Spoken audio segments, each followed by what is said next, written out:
I'll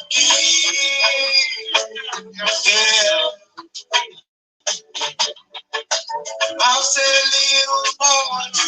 I thought I know what I was doing.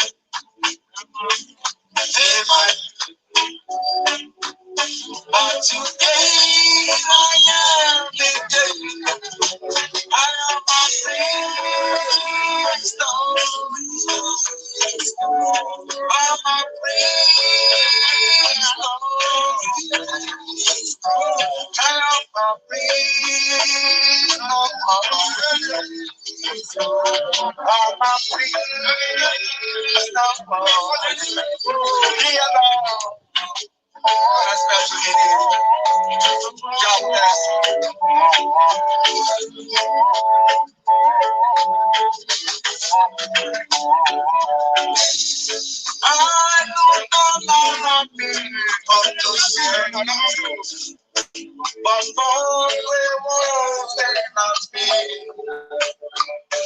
the policeman says, don't be some. They have been doing no fools anymore. They be doing the prison. They be doing no fools anymore. They be doing the prison. But to me,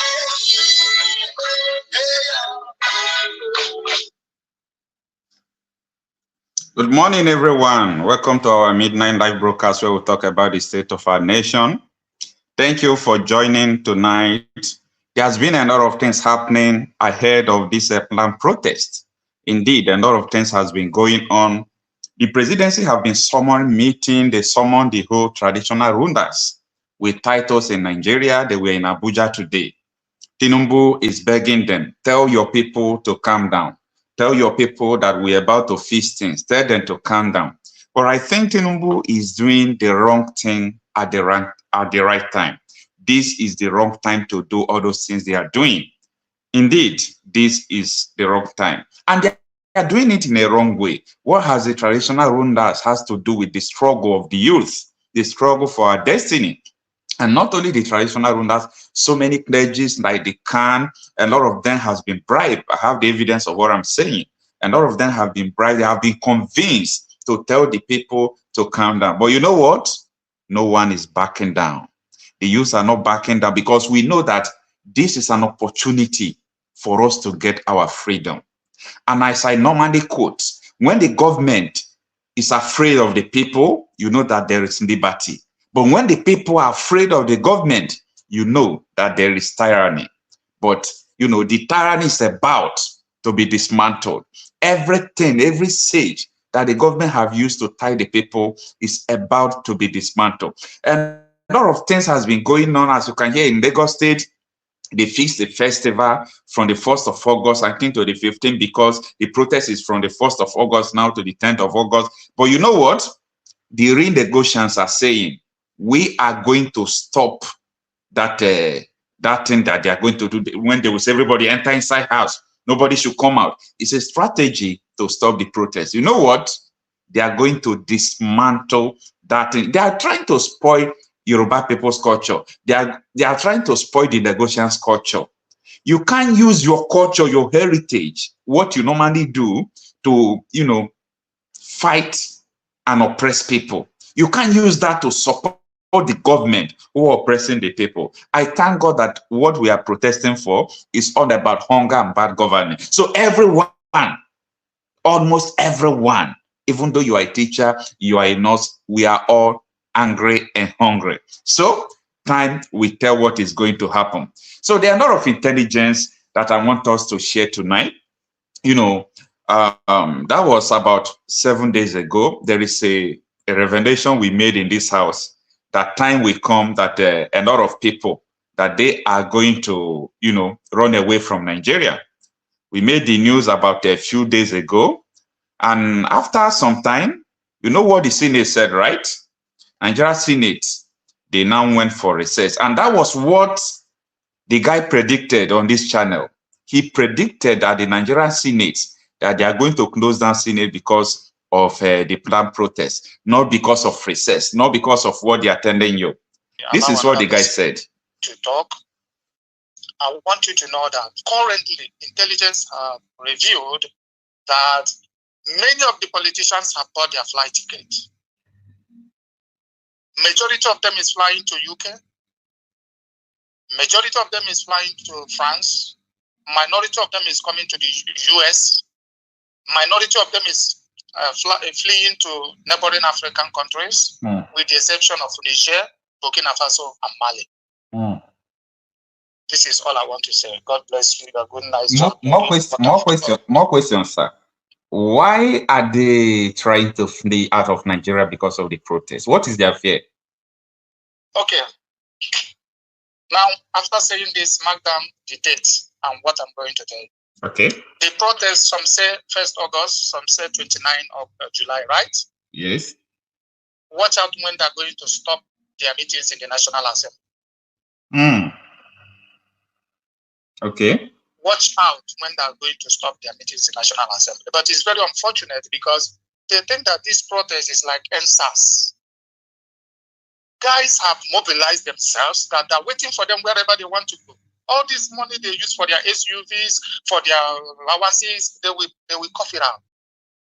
They will cough it out.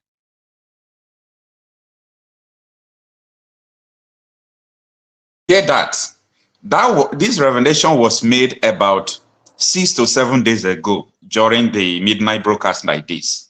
We were told that when the National Assembly will be shut down, when they will go to recess, you know that they are about to leave the nation, because normally they're supposed to go recess from the mid of August. That is August break. And as you can see, it's not only with the National Assembly, even Governor Makinde, you can see he has, transfer power to his deputy. So many governors are doing the same before tomorrow. They will transfer power to their deputy because all of them, they are trying to leave Nigeria. Why are they running? What intelligence do these politicians have?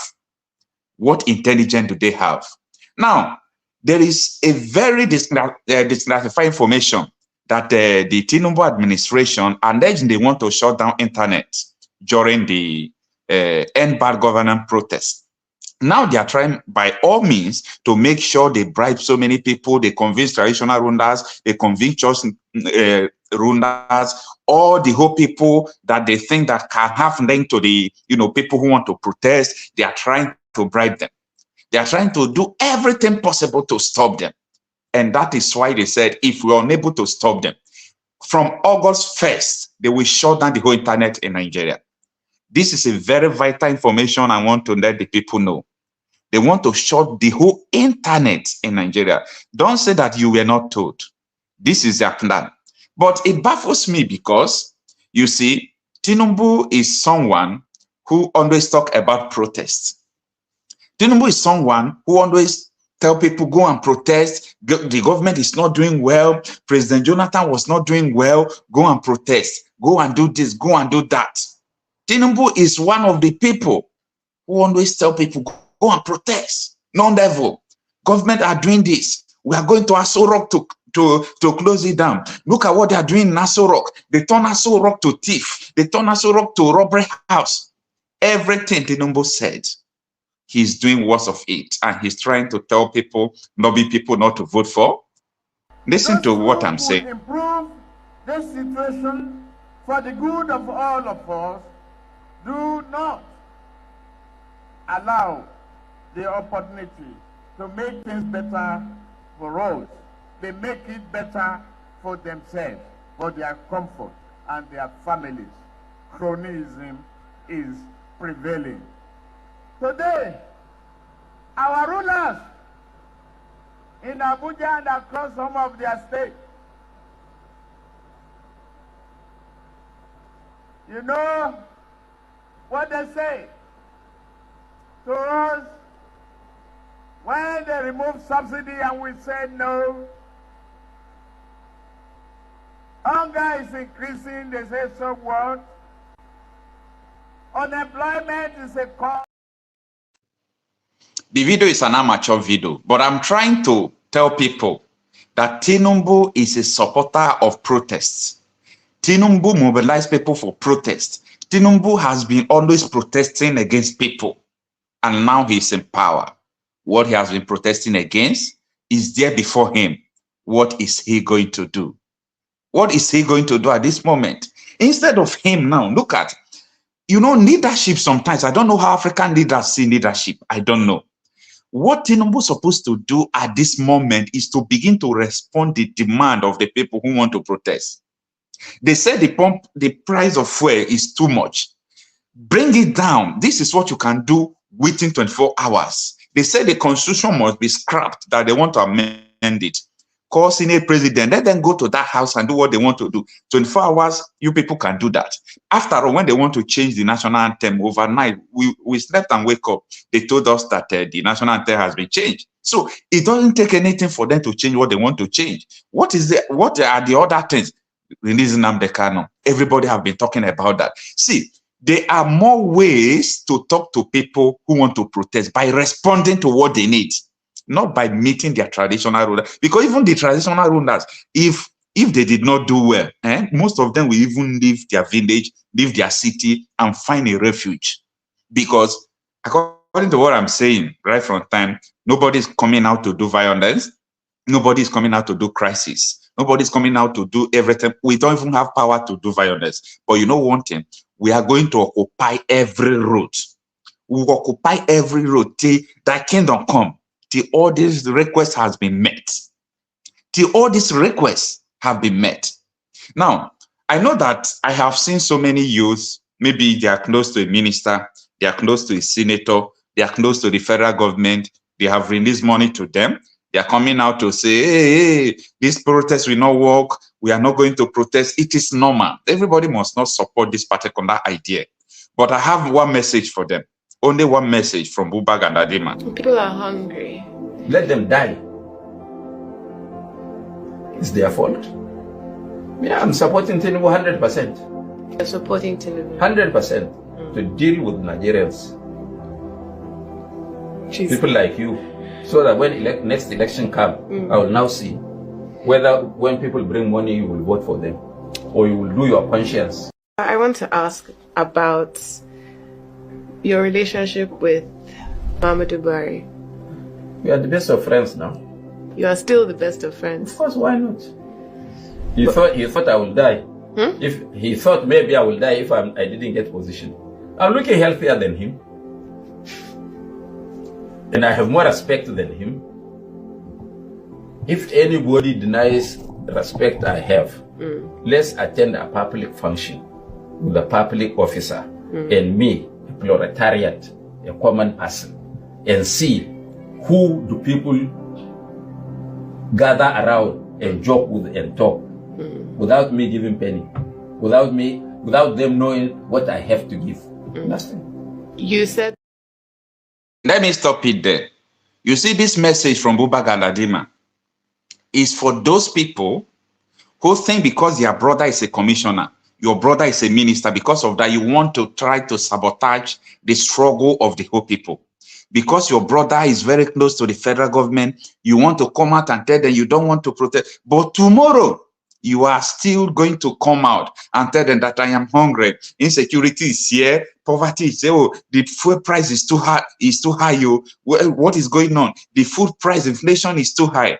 Ebuka and Adima is telling you, let them die. It is their fault. Everyone that don't want to support the liberation of the people, because as far as I'm concerned, this is the liberation of the people. As far as I'm concerned, this is the liberation of people. People have never come together like this to liberate themselves in Nigeria. I have never seen how everybody come and say, this thing we are going through in Nigeria is no good. We have to bring it to an end. And that is the mission we have now. There are so many things that are not working well in Nigeria. There are so many things. See, there is no how you will be able to mention everything that is not working well. So the only response is to shut down everywhere, occupy the whole street. See, from the judiciary, even to the church, to the mosque, to the government, everything is dead, totally dead. If the law keeps breaking the people might need to break the law so that they can break free. Apartheid was legal in South Africa, but it was breaking South Africans until they broke it. Slavery was legal. In fact, not only was it legal, slavery is also ecclesiastical. It's in the Bible that you should respect your master. But when slavery was breaking people, people had to break the law of slavery. So if the Nigerian law keeps breaking the Nigerian people may need to break the part of the law that keeps them broken all the time. And that is why I keep advocating mobilization that do not come only during elections. In other serious countries, if elections are rigged, the person who rigged the election cannot walk away. You get my point? Yeah. And I had the issue with the Labour Party and where Aisha was with. They mobilized, they also were demobilizing when they should keep mobilizing. I don't see any reason why they sat back after it was known that there was, I said, I know there was no election. But whatever they believed took place. And they ought not to have stopped there. They ought to have been complete mobilization and the shutdown of the system. The system was ready for that shutdown.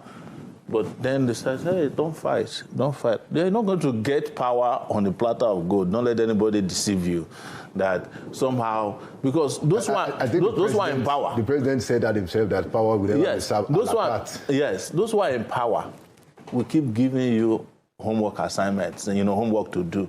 Go and mobilize, go and mobilize. We're talking about political parties. Very soon, they will come and register political parties so that they can register political parties that will do their bidding. Or the political parties they cannot register, they will go in there and scatter the party.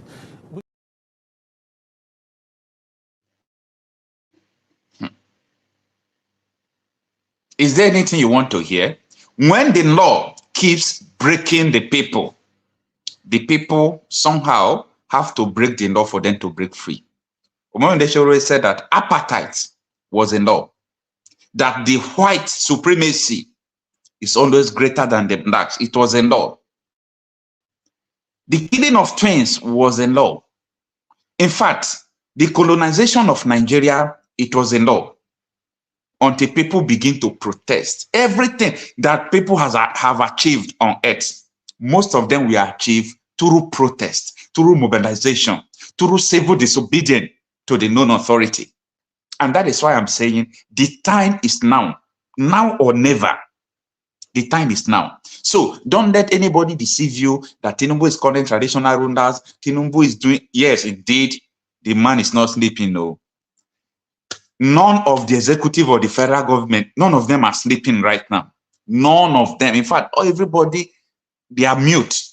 They are always begging, moving from one post to corner. In the night, they are moving. In the day, they are moving. Why are they moving? Just people say they want to protest and you are moving. If you are doing the right thing, if you are a good president, if you people are good legislators, why are you people panicking that people want to protest? Why are you people panicking? If you people have not done what makes your mind to be judging you, why are you people panicking? Why are you people panicking? Because they know that the system has been collapsed.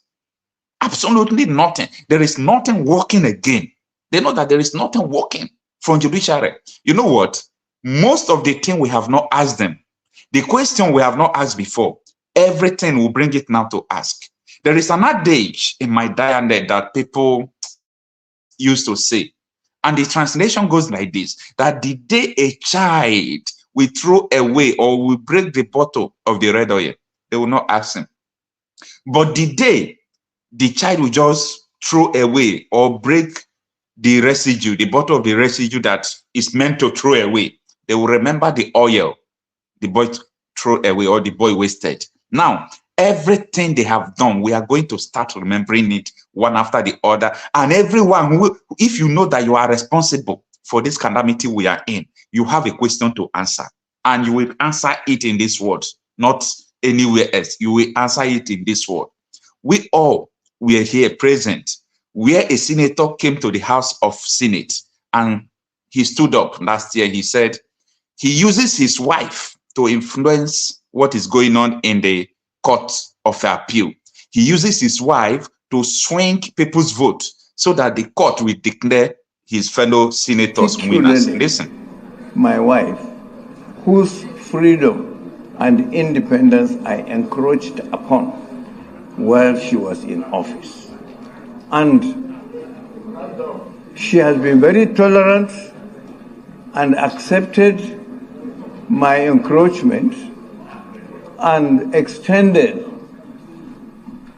her help to my colleagues. Distinguished, please, I don't think this is a good idea, go in this direction. It's not a good idea. It's not a good idea, please.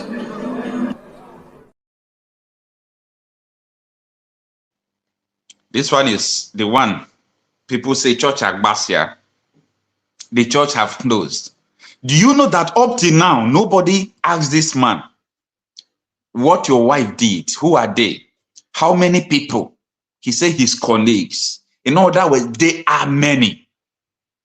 They are very many. He can't even, my colleagues. I use my wife. I encroach my wife to help my colleagues. And my wife accepted my encroachment and render an assistance to my colleague. When I say we don't have government, people said, oh, what you are saying is against the constitution. Someone on the Senate floor is telling you how people get to power in Nigeria. This is how people get to power in Nigeria. I am not the one saying it. Judge from what this man said. Tell me, do they take this man to court? DSS, do they arrest the man? And now, I have the intel today that the presidency have ordered the DSS through the memo they passed this evening, allegedly, that they want everyone who is coming from diaspora to be arrested and investigate them before they can release them. So that people who are coming for the protest from diaspora, they are going to arrest them.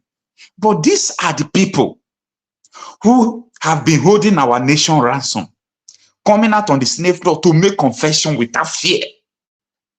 He was before the national television. He was telling us that he uses his wife to swing people's votes. So when you vote, forget about it. No wonder Opus or them man co Supreme Court declared them winner. As you are voting, forget about it, because they will still use their people.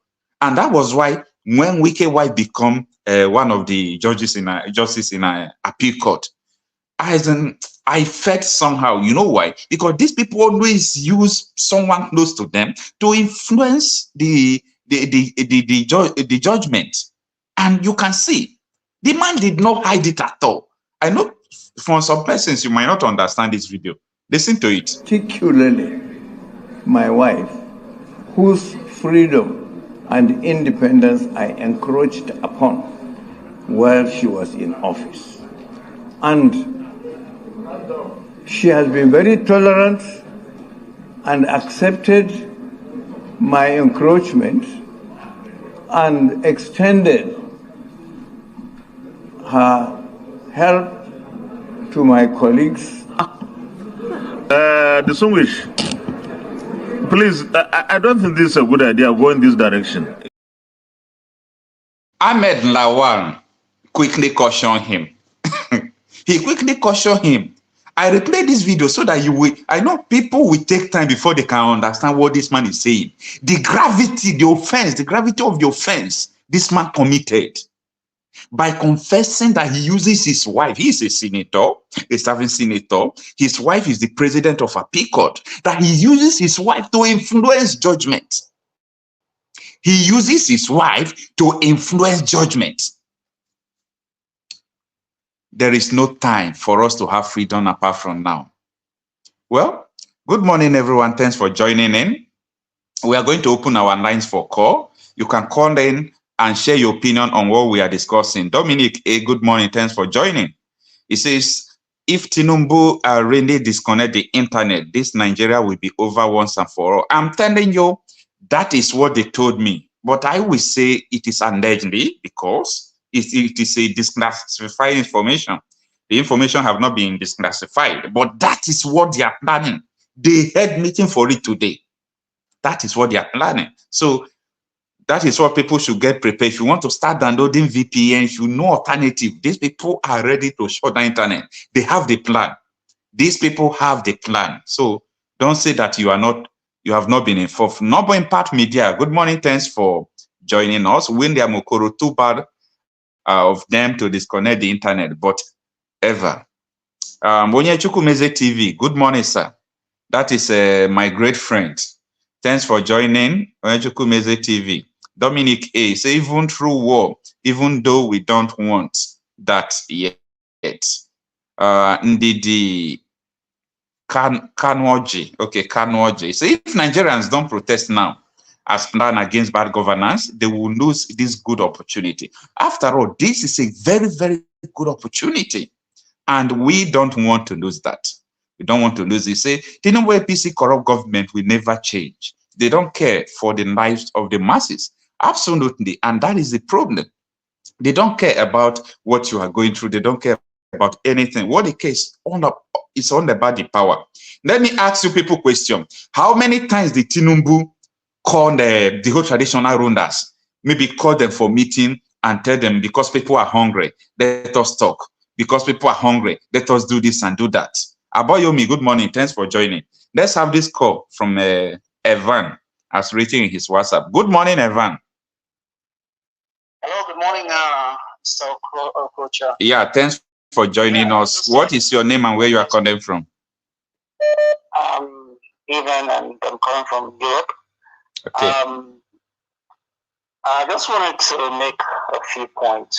All right. Nigeria as a country is a very complex country, number one. And secondly, we as a nation, we have not taken the time to really understand who we are as a nation. Okay. Thirdly,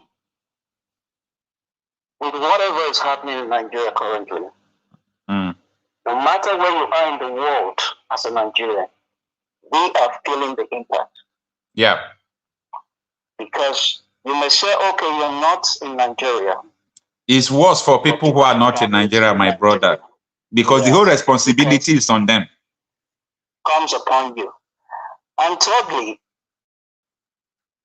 we have been involved in this tribalistic notion where this person is from here, this person is from here. And it's not going to fix that country.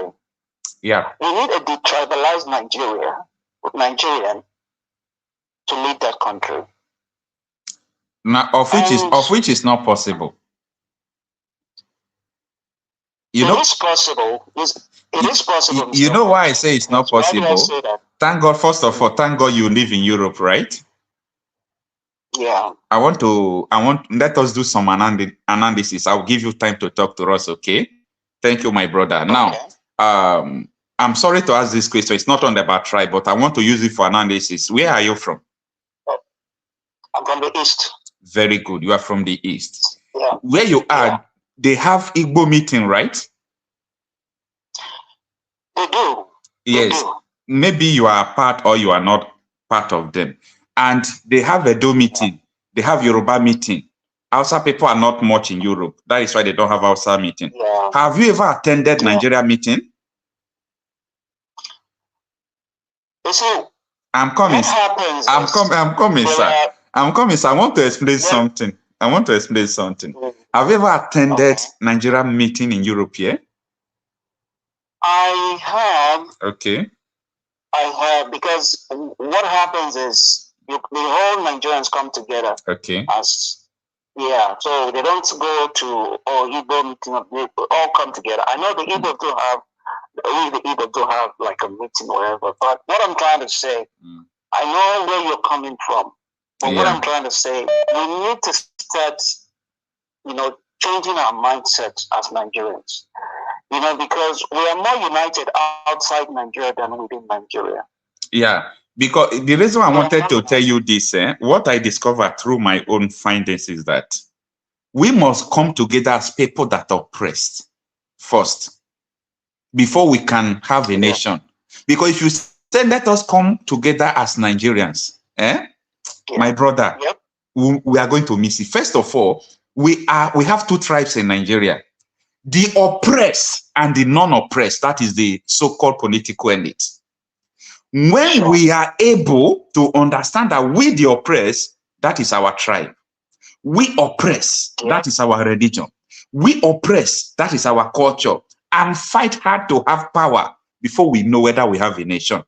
So when people say we have to bear it in mind that we are one nation, we must bring ourselves as one nation because we can fight, we miss it. We must see ourselves as oppressed people first before we talk about nation. I agree with you, Mr. Okocha. Okay. But you see, take for instance the current planned protest, because everyone is monitoring the situation around the world. Yeah, that is right. There is no Nigerian outside Nigeria that is happy being outside Nigeria. I want the government to understand that. Thumbs up for you for these words. Thumbs up for you. Yeah, right on. I say thumbs up for you. In critical sectors of the world, pushing global economy. And these people want to come back home. There are Nigerians that are richer than Dangote out there. Yeah. Who will, instead of the federal government going out there to look for foreign direct investors, if they can just make Nigeria a place where people can just come back, there will be a lot of investment. And even the Westerners want to come to Nigeria and reside and live. Yeah. A lot of Westerners want to come and live in Nigeria because in the next few years, the Western world will be in jeopardy, will be in chaos. And so I want to speak to the political class. We may have money today to buy properties in the Western world, but let me tell them something today. Well, it's going to be global. Remember when COVID-19 started? Yeah. Even the political elites could not travel. Your house in the Western world was useless. We need to start looking at ourselves and say, look, let me fix my home in case something goes wrong in the Western world, because something is going to go wrong. Because tomorrow there could be another COVID-19, there could be another issue, there could be another sickness, there could be anything can go wrong in the world. And if your own house is not in order, your money will not save you. Your wealth will not save you. You may have a private jet, you will not be able to fly because every place will be shut down, just like in COVID-19. So what do we do? The political class needs to start really looking back inwards. But you know that these people don't have the ability to think solution. You should know that before now. They don't have the ability to think solution. So when we say these people should be looking onto that, we are wasting our time. These people need, like what we are planning, to reset their brain, because as far as I'm concerned, I would say their brain is not working. You see, Nigeria as a country have people who, when they vie for office, they may have a good intention. But when they get into power, the environment around them does not allow them to be able to work. That is a system error. And so I understand that needs to be reset. But given the current situation where some youths are being bribed, some are collecting money, I just want to say this few things before I leave. In 2013, when they were saying, "Oh, Jonathan must go," Jonathan must go, I spoke to him and I told him, I said, look, if you don't understand the dynamics of Nigeria as a country, you will keep saying Jonathan must go. But I give you 6 months. If you put in Buhari there, Nigeria will cry. We won that. That was 2013 I spoke. Yeah. I spoke. I saw the man 6 months later, he did not recognize me. He was saying, "Oh, he was cussing Buhari." I said, "You recognize me when I told you. You remember 6 months ago I spoke to you." And the same thing I said to somebody regarding the current presidential or whatever. Yeah. I said, look, if we go this path, Nigeria will suffer in the next few months. And I said that in 2022. I said, we will buy a bag of rice for 100,000 naira. And the cost of keke that used to carry people will be 1.5 million. I said that in 2022. I said people will suffer because if they make that decision. And that is what is happening. Currently, I will speak, I'm from the East, but I will speak about the climb of Biafra. Every of my Eastern brothers, when you speak to them, they say, we want Biafra, we want Biafra. I Are they set back to think, what does it take to run a separate nation? Does the southeastern part of Nigeria have the infrastructure required to run a nation as an entity on its own? Even within the southeastern the states, are we united? Let me tell you what will happen if Biafra, let's say the federal government says today, okay, Biafra, go and have your Biafra. We don't want to disturb you again. Let me tell you what will happen. There will be anarchy in the southeast. The level of killings will rise more than what it is today because we don't have what it takes currently. Why do you think so? As an entity. Why do you think so? The same disunity that is killing Nigeria today is the same disunity that's killing the southeast. Let me make it very clear. We may come out as we are united outward, but if today Nigeria says go and form your Biafra, let me tell you those things that will happen. Number one, we don't have the infrastructure ready. The roads in the southeast are not there. The system is not there. You know, a lot of things are not in place to even run a nation. I don't know. It's not a joke to run a nation. You need infrastructure. And those things are not there.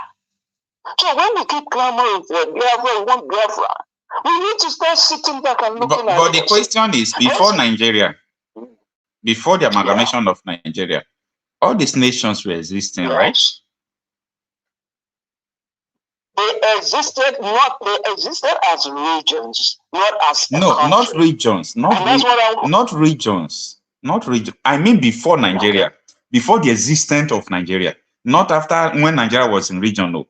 Before the existence of Nigeria, before the amalgamation of Nigeria. Most of our grandpa, they were not Nigeria, right?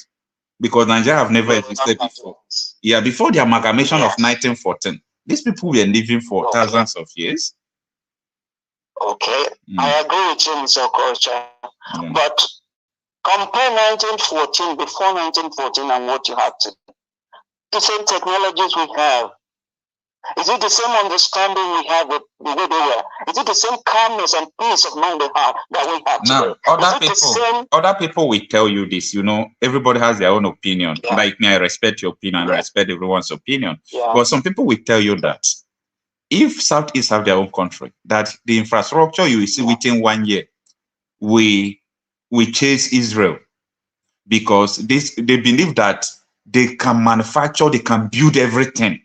But these people can't build it because of maybe a nation that is not working fast. And they used to give me an example. Most of them I used to talk to. They tell me that University of Nigeria and Soka, the reason why they closed down chemical engineering till today, no chemical engineering there. They say because from that school, they were manufacturing even atomic bomb, different kind of bomb. As in these people right from time, they are good at manufacturing.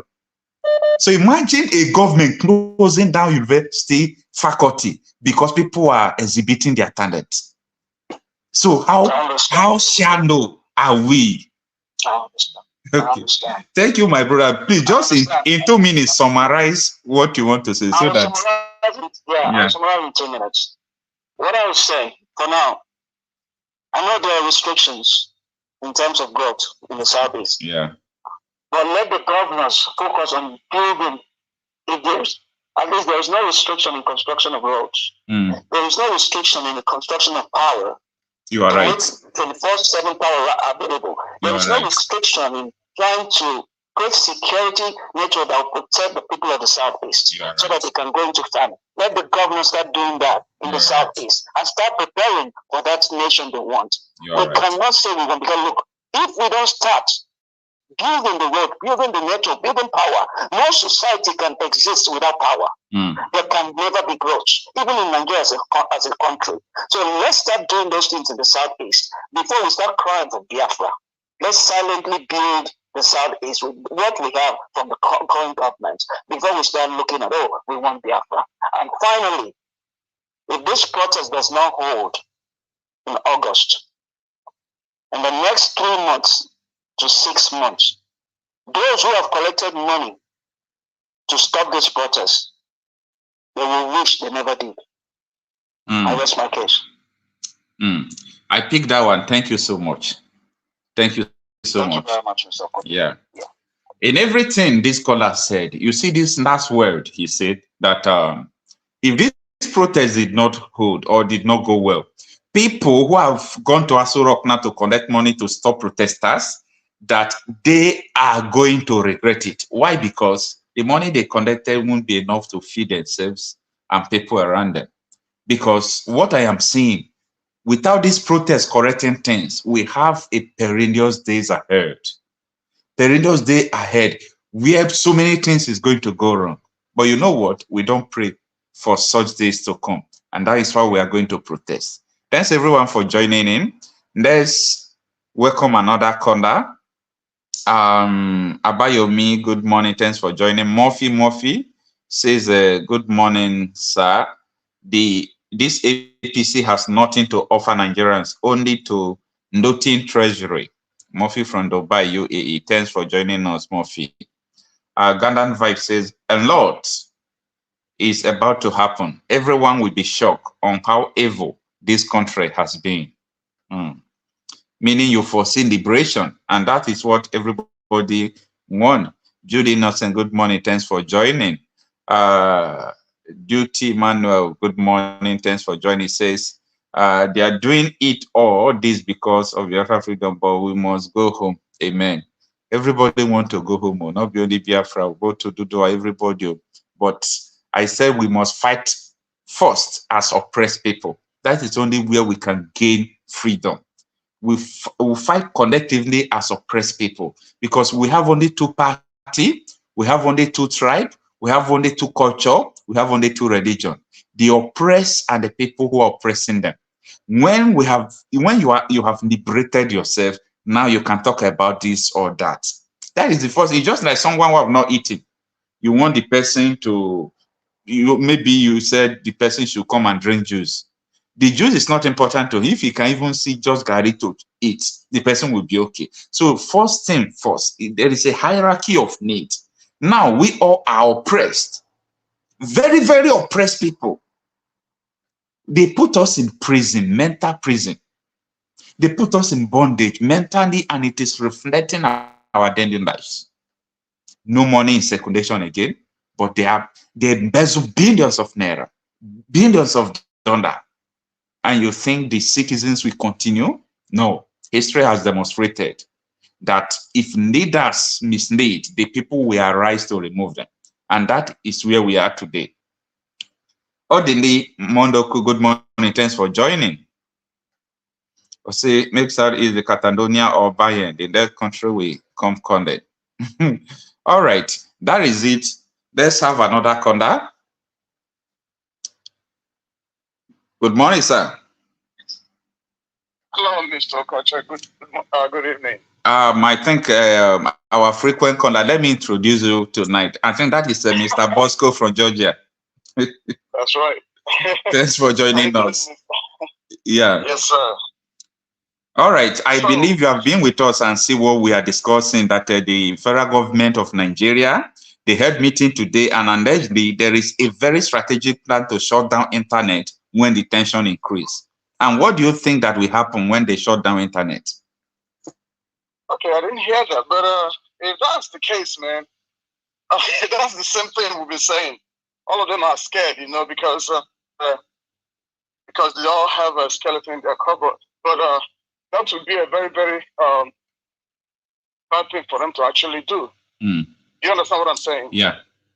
The protest itself should people should come out and and protest. That's just what I think. And on top of that, I know there's a lot of people that have collected money. There's nothing wrong. If I were there, they give them money, let them collect. Let them collect the money and act like they're not gonna come out and protest. After they collect the money, let them still come out and protest. After all, the money they give to them, it's their own money they stole. So if they give them the money, if they say, hey, come on, collect it and put it in your pocket and act like, okay, you're not gonna protest. And then when that day comes, everybody come out and protest. That is how to treat this kind of government. You understand what I'm saying? That's the exact way to treat them. So because if you refuse the money, they will go against you. Just collect the money. And then there's something else I want to say, my brother. There's this guy I just called. I don't know what is wrong with some of our people. And when we talk about Biafra or whatever, it seems to me like a lot of people just want to just go nuts when we talk about Biafra. Knowing fully well that the country is not working. There is nothing like being a Nigerian. There's no country called Nigeria. We are just different people, different nations, all merged together and call ourselves Nigeria. Nigeria, they know it's not working. I don't know why they want to defend this so-called country called Nigeria. And that is why we want to hold this protest. Why is everybody hell bent on, talking about Nigeria? Let me tell you, most of these people that always claim this so-called one useless unit that is not working, most of these people, maybe they have link with what they call with the politicians, or they are part of, or maybe they have been into politics before and they just get out of it. The whole of them, when you talk about Biafra, it hurts them. Now, let me tell you something. If Nigeria think that, okay, maybe if they think that once Biafra is being given to us, that we cannot be able to develop it, that we probably have problems among ourselves, okay, that's fine. That's fine. Just give it to us first, and just forget about how we're going to win ourselves. How about that? Yeah. Give it to us. We don't want to be part of that country no more, Nigeria. And that is why I was asking question that before 1914, what was happening before 1914? So that's what I thought, because because you're asking that question. You understand what I'm saying? I don't know when you say they are Biafra. Why do people use such phrase, they are Biafra? And the funny thing, this Biafra, they're talking they are Biafra.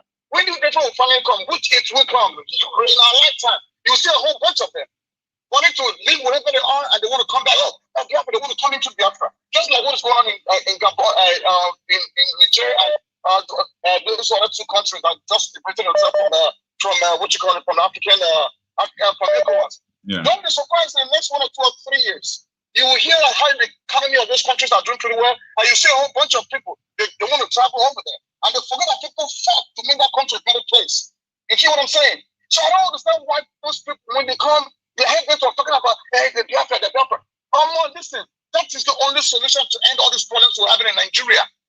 If we have our own nation as Biafra, there's no way in hell that somebody from Nigeria, from the Fulani, will come into our land, rape our women, kill them, and then also scatter our farms or whatever. It's because we are one we're different nations.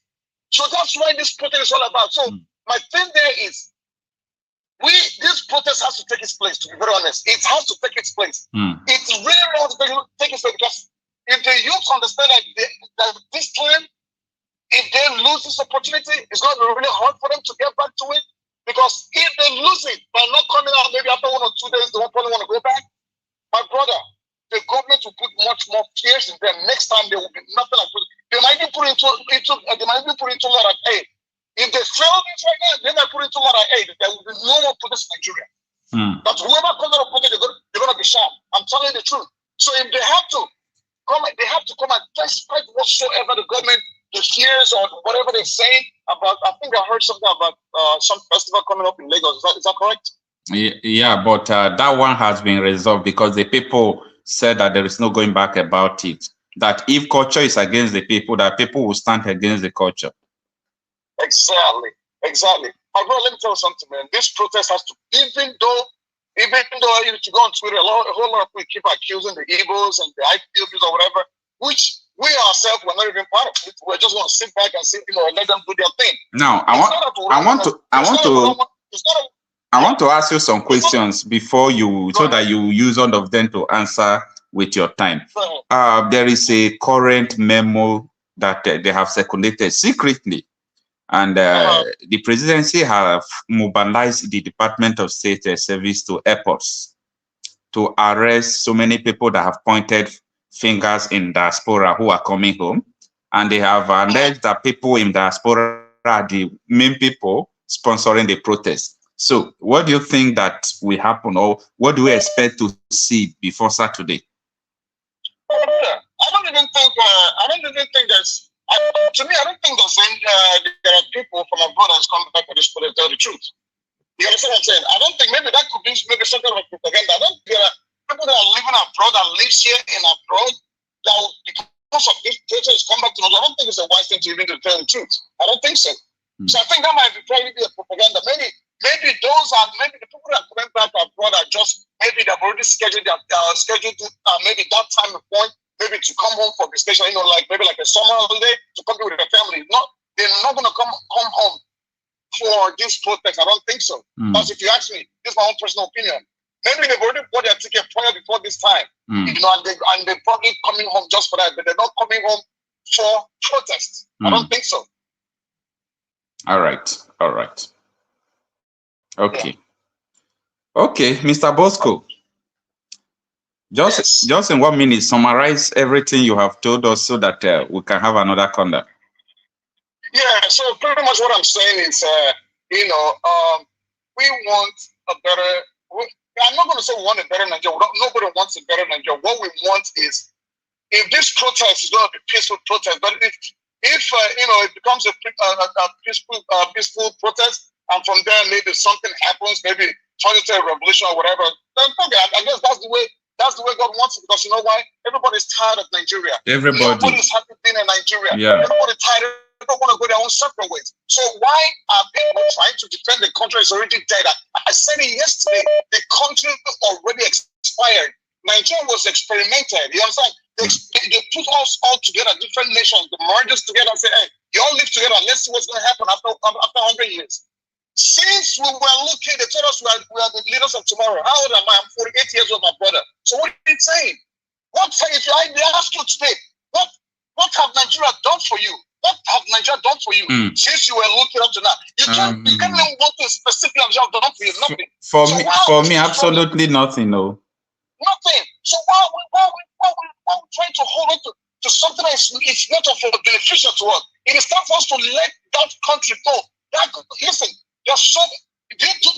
Nigeria would never ever work. You know the reason why? There's so much blood. They've split a lot of blood has been wasted in that country. And let me tell you something, God is really angry with Nigeria. And there is nobody can revive that country. That's why I keep saying, you see that country, the only prayer we need is we have to keep praying for them to keep making mistakes. The more mistakes they make, the more closer that Nigeria is going to disintegrate. That's it for me. Thank you, my brother. All right. Thank you so much. Thank you so much. You see, there is one thing that is our brother normally says, that he prayed that the government of Nigeria will keep making mistakes. Anyway, I think they have made a lot of mistakes. They have made the worst. People have died and people are still dying. A lot of things are going on, man. A lot of things are going on. So let's have another conduct, because, come on, there is no going back to this protest. No going back at all. No going back. Because if we are unable to carry out this protest, I don't think we'll be able to do so many things in this country again. If the law keeps breaking the people might need to break the law so that they can break free. Apartheid was legal in South Africa, but it was breaking South Africans until they broke it. Slavery was legal. In fact, not only was it legal, slavery is also ecclesiastical. It's in the Bible that you should respect your master. But when slavery was breaking people had to break the law of slavery. So if the Nigerian law keeps breaking the Nigerian people may need to break the part of the law that keeps them broken all the time. And that is why I keep advocating mobilization that do not come only during elections. In other serious countries, if elections are rigged, the person who rigged the election cannot walk away. You get my point. Yeah. And I had the issue with the Labour Party and where Aisha was with. They mobilized. They also were demobilizing when they should keep mobilizing. I don't see any reason why they sat back after it was known that there was, I said, I know there was no election. But whatever they believed took place. And they ought not to have stopped there. They ought to have been complete mobilization and the shutdown of the system. The system was ready for that shutdown. But then they said, hey, don't fight. They're not going to get power on a platter of gold. Don't let anybody deceive you that somehow, because those who are in power. The president said that himself, that power will never be served à la carte. Yes, those who are in power will keep giving you homework assignments and, homework to do. Go and mobilize. Nobody will dash you power. Nobody will dash you freedom. Nobody will dash you what you are looking for. It is only you that can dash yourself. Let us have another caller. Good morning, sir. Morning, brother. Yeah, please tell us your name and where you are calling from. It's Onyina, your friend from Sowore. Oh, Onyina from Sowore. Good morning and thanks for joining us. Good morning, brother. Yeah, please talk to us. I know you have been with us on this program and you know what we are discussing. Yeah. Okocha, my brother, like the last time I called, I know I was talking about the protest not going to be fruitful, not going to be fruitful because of the reason based not to me. Okay. But there's something a lot of people, especially from Nigeria, don't know the kind of country they are into. My brother, if you understand Nigeria, if you understand Nigeria, you understand how evil this country is. Can you tell us more? Can you tell us more about the evil you perceive from Nigeria? Why not? I will. Okay, right on. My brother, also the beginning of Nigeria, this very moment you and I are speaking, I have never in the book or anywhere heard that there was a time Nigeria was good. It's all about evil, it's all about corruption. There are few ways that they are very rampant in this country, and it gets me upset. A few ways that I don't like all through my life, I've been hearing that in government circles. And what are these ways? Corruption, public fund, embezzlement, rigging, election, politics, party. Those useless ways. Useless ways. I've never heard anything good about Nigeria ever before. Imagine Ebuka sang Nigerian Jaga how many years ago? So sometimes I feel like what were they feeling? Some people feel like what were these people feeling then that could make such a song to come up? Then what kind of song will you make now? If such a song could be made many years ago, my brother, imagine how the remix will be like. I don't imagine. I understand what you are saying. We are hearing rumors of them trying to switch off the internet. Are you surprised? For me, I know that their heart, there's even more than that. They can do more than that. If they have another thing, they will do more than that. They will do it. I know about that. Okay, what if I tell you that there are people in this country now that knows the states of Nigeria? Like people like me now, I can predict what Nigerian government can do. Okay. And cutting off the internet is just the iceberg, you know. These people are too evil that they don't mind killing anybody on their way. They don't mind taking out any life on their way. There is a reason why they prefer not to do that, because it will backfire. Because people prepared for this protest. This is not NSAS protest, man. People prepared for this protest. And there is a reason why they put this protest in a long distance and people started preparing. So that is the last thing the federal government will do, bet me, to carry gun and shoot anybody. That is the last thing they will do. And when they do that, meaning they have invited what they have never wished to happen. I want to give you an analogy of few things that will happen. I'm with you face to face, maybe having a discussion. My brother will list a lot of things that we see in this protest that you see manifesting. But let me tell you something first. Do you see this protest? Yeah. This particular, they use the word protest. Brother, this is a revolution that the whole world has been waiting for a very long time. People know what you are saying. People already know what you are saying. The whole world, Africa has been waiting for Nigeria to. This is more than revolution. What is coming? Now, look, I will just give you a taste of what to expect in this protest. I've heard so many videos or audio clips of policemen, army trying to encourage the protest, you know, telling us that they are part of the protest too. But look at what is going to happen. Do you know Nigeria army have infiltrated terrorists inside them? Or this repented Boko Haram? You know? Of course. This protest is going to trigger a war between the real Nigerian soldiers, the real patriotic Nigerian soldiers, and the infiltrated terrorists. Because this government is a terrorist. With proofs, this government of APC is a terrorist government, and you and I know that. There was a clip of Tiwa Danjuma where he said that the military are collaborating with the armed bandits to kill the indigenous people. Haven't you watched that clip before? Yeah, I saw the clip. Haven't you heard that there was a time EAU released list of terrorist sponsorships? So that is that the reason why you said that this protest is going to cause fight between the real soldiers and the Boko Haram infiltrated soldiers? I'm sensitive because I know that there are good guys in the military and in the force they are fed up. Okay. And I know that those good ones can never take any order to shoot anyone. But you see those evil ones, my brother, wait and see how this thing will escalate. It will see that it will be either a policeman, a military man, or any force that will first give the first gunshot. It is certain. It is certain. These are people we know. Okay. In 2 minutes, sir, summarize your other predictions. We want to hear more. Just in 2 minutes. Okay.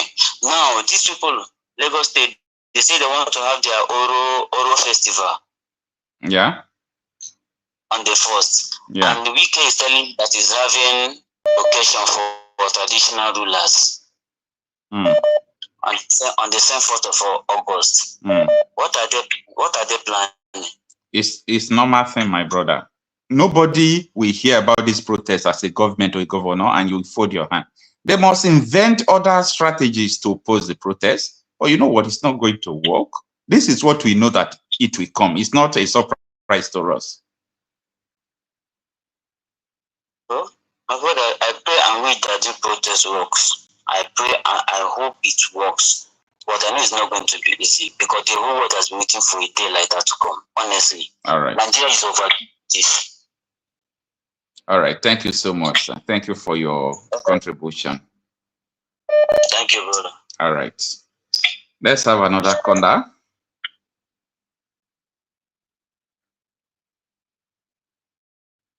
Good morning, sir. Hello. Yeah, good morning, sir. Your name and where you are calling from? Good morning, Okocha. My name is Dominic. I'm calling from London. Oh, thanks for joining us, sir. Yeah. We can hear you. Okay. Yeah, good. I just want to ask you a few questions. Did you listen to the Twitter space? Yes, I was there.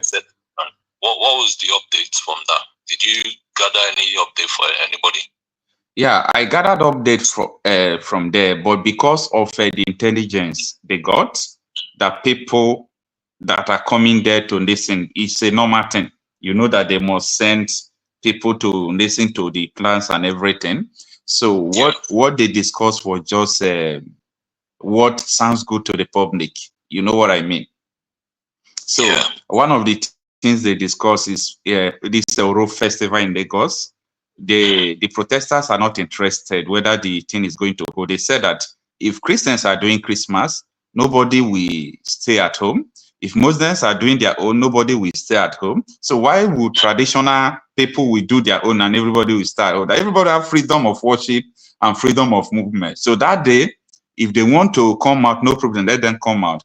But they are coming out to protest. So that was the resolution. Okay. Yeah, about that Lagos issue. So there have been a lot of things going on, and part of it that we did not discuss there deliberately. We did not discuss it, but I have to discuss it because people who are anchoring it there in Nigeria, and people are so fearful. Me, even though I'm sleeping in Aso Rock there, I will still say what I want to say. You understand? This secret thing that they want to shut the internet. You understand? So I believe that people should get ready for things like that because it must surely come. When the tension increases, they will shut down internet because they don't want people to see. It's only internet that can cover a lot of things and transmit what is going live direct to other people, but it's not going to work. So if they shut down internet, people have already started working how to boycott, if internet is being shut down. We are ready for the protest. What I would say to your viewers that are going to protest, please, please have somebody that's recording everything that's going on. That's one thing I will say. Yeah. I understand we want to protest, but it's important that we have eyes on ground, and you're fighting demons, to put it lightly.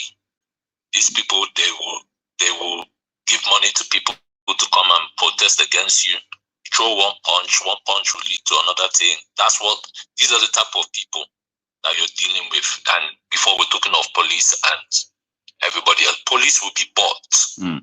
Military men, army men, they will be bought that day. So yeah, we understand that the IGP, he said the other day that we'll do things professionally. All it takes is one or two of them to open fire. That will just however, what we also discussed there was that officially, police have been notified. IGP have been notified officially. Then the DSS have been notified officially about this protest, and they said no problem. So far, it is peaceful. Now, what we discuss more again is that we really want to make this protest peaceful, but our strength is we are going to occupy the roads, no movement, and we will be there for 10 days. Nothing will move until these requests are being met, until things will begin to change. You understand? So that is the plan of the protesters. Maybe the federal government have another plan. But the only thing that will bring violence is when they started disrupting it. Maybe they started shooting. Now, there is IGP said that there are plans, I mean, it's DSS chief, there are plans of people who want to come and infiltrate it. And the response we gave him was, it is your work, it is your duty for you to fish out people who want to come and disrupt a legal thing, because protest is a legal something. So if you have intelligence that there are some people who are coming to disrupt it, it is your work to stop them. Go and arrest them, exactly. You understand? This is what I'm coming for. Yes. Yeah. So we are prepared for it. We know everything how they are, but everything that is going to happen is normal thing. We are prepared for it. So there is no going back about it. Not only that, you see all these bandits that they've been saying are running up and down, and bandits is a business. Yeah. They can easily give these people police uniform just to wear and act like as if these people, they're fake police. I'm just giving you up. I'm just telling you everything that could happen.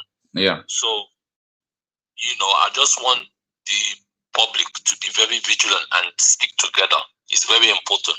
All right. I don't know if it's Lagos. I don't know where the protest will start, or whether it's in Sowore, or whether it's in mainland, or whether it's in Lekki. I don't have that information. If you have that information, that's fine. My brother, with what I'm saying, you see, every street will be full. Okay. With what I'm saying, every street will be full. Because people online don't still understand what is going offline. Many people who are in the metropolitan cities don't know how hungry people are. People are hungry, bro. People are hungry. When I mean people are hungry, people are begging for food. They can't afford food. It's not because they are not working. It's not because they are lazy. But it is the policies of the government, and there is no going back. Thank you so much, sir. I hope so. I hope he's successful. Yeah. And if this Tinubu, if he turn off the internet, I think that would be the end of Nigeria directly.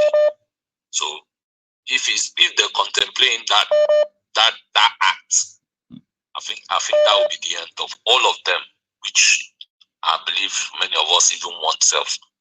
I hope they don't. It will be bloody. That's the one thing that I fear, if they take such action. But this time the world cannot defend them. So that's just it anyway. That's all I have.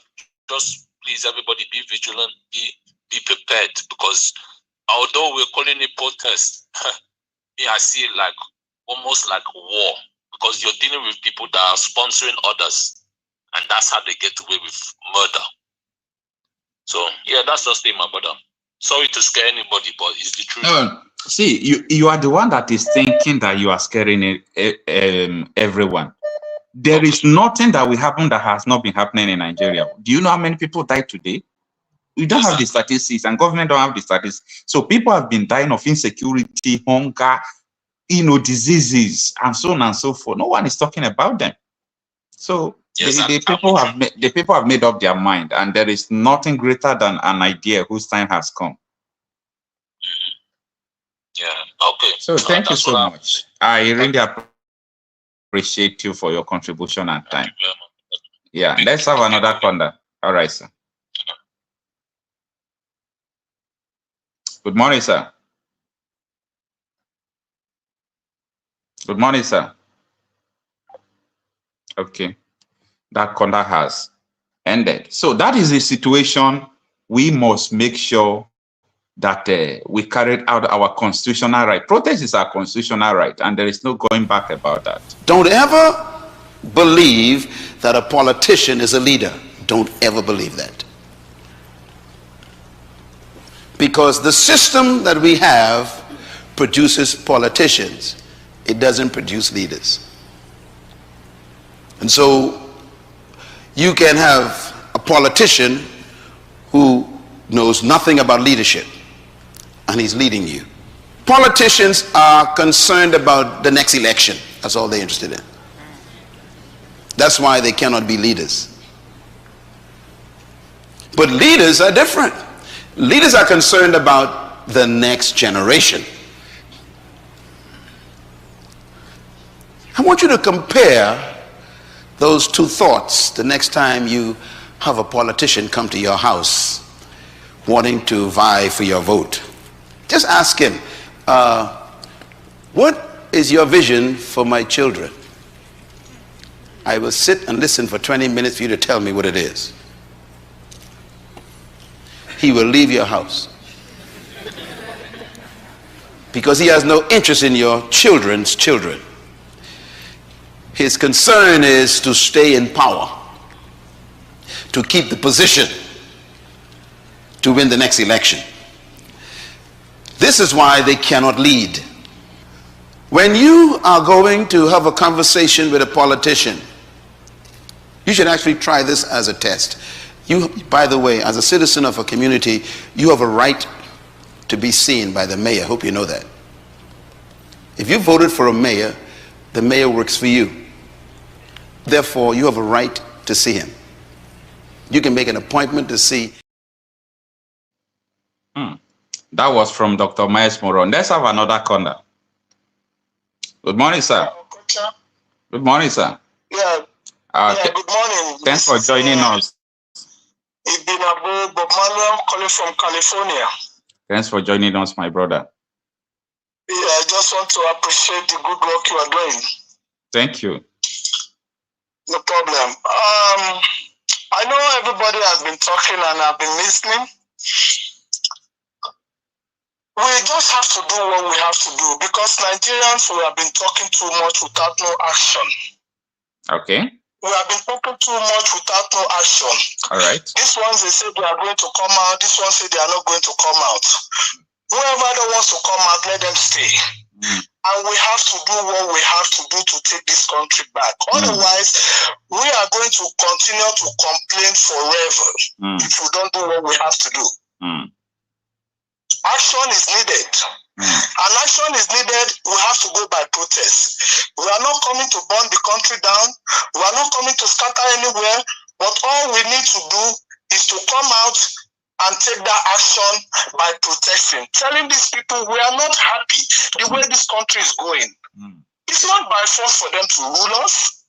It's not a by force pass. So we need to come out and protest and tell them that we don't want the way this country is going. They should turn it around, and they have to start now. They have to start now because we have been complaining forever. And I can see even though in the program, people are coming to challenge themselves. That is not what we need. We need action. Everybody needs to come out and march. Are we not seeing how the garri is costing? Are we not seeing how the rice is costing? Tomato, fuel, and everything.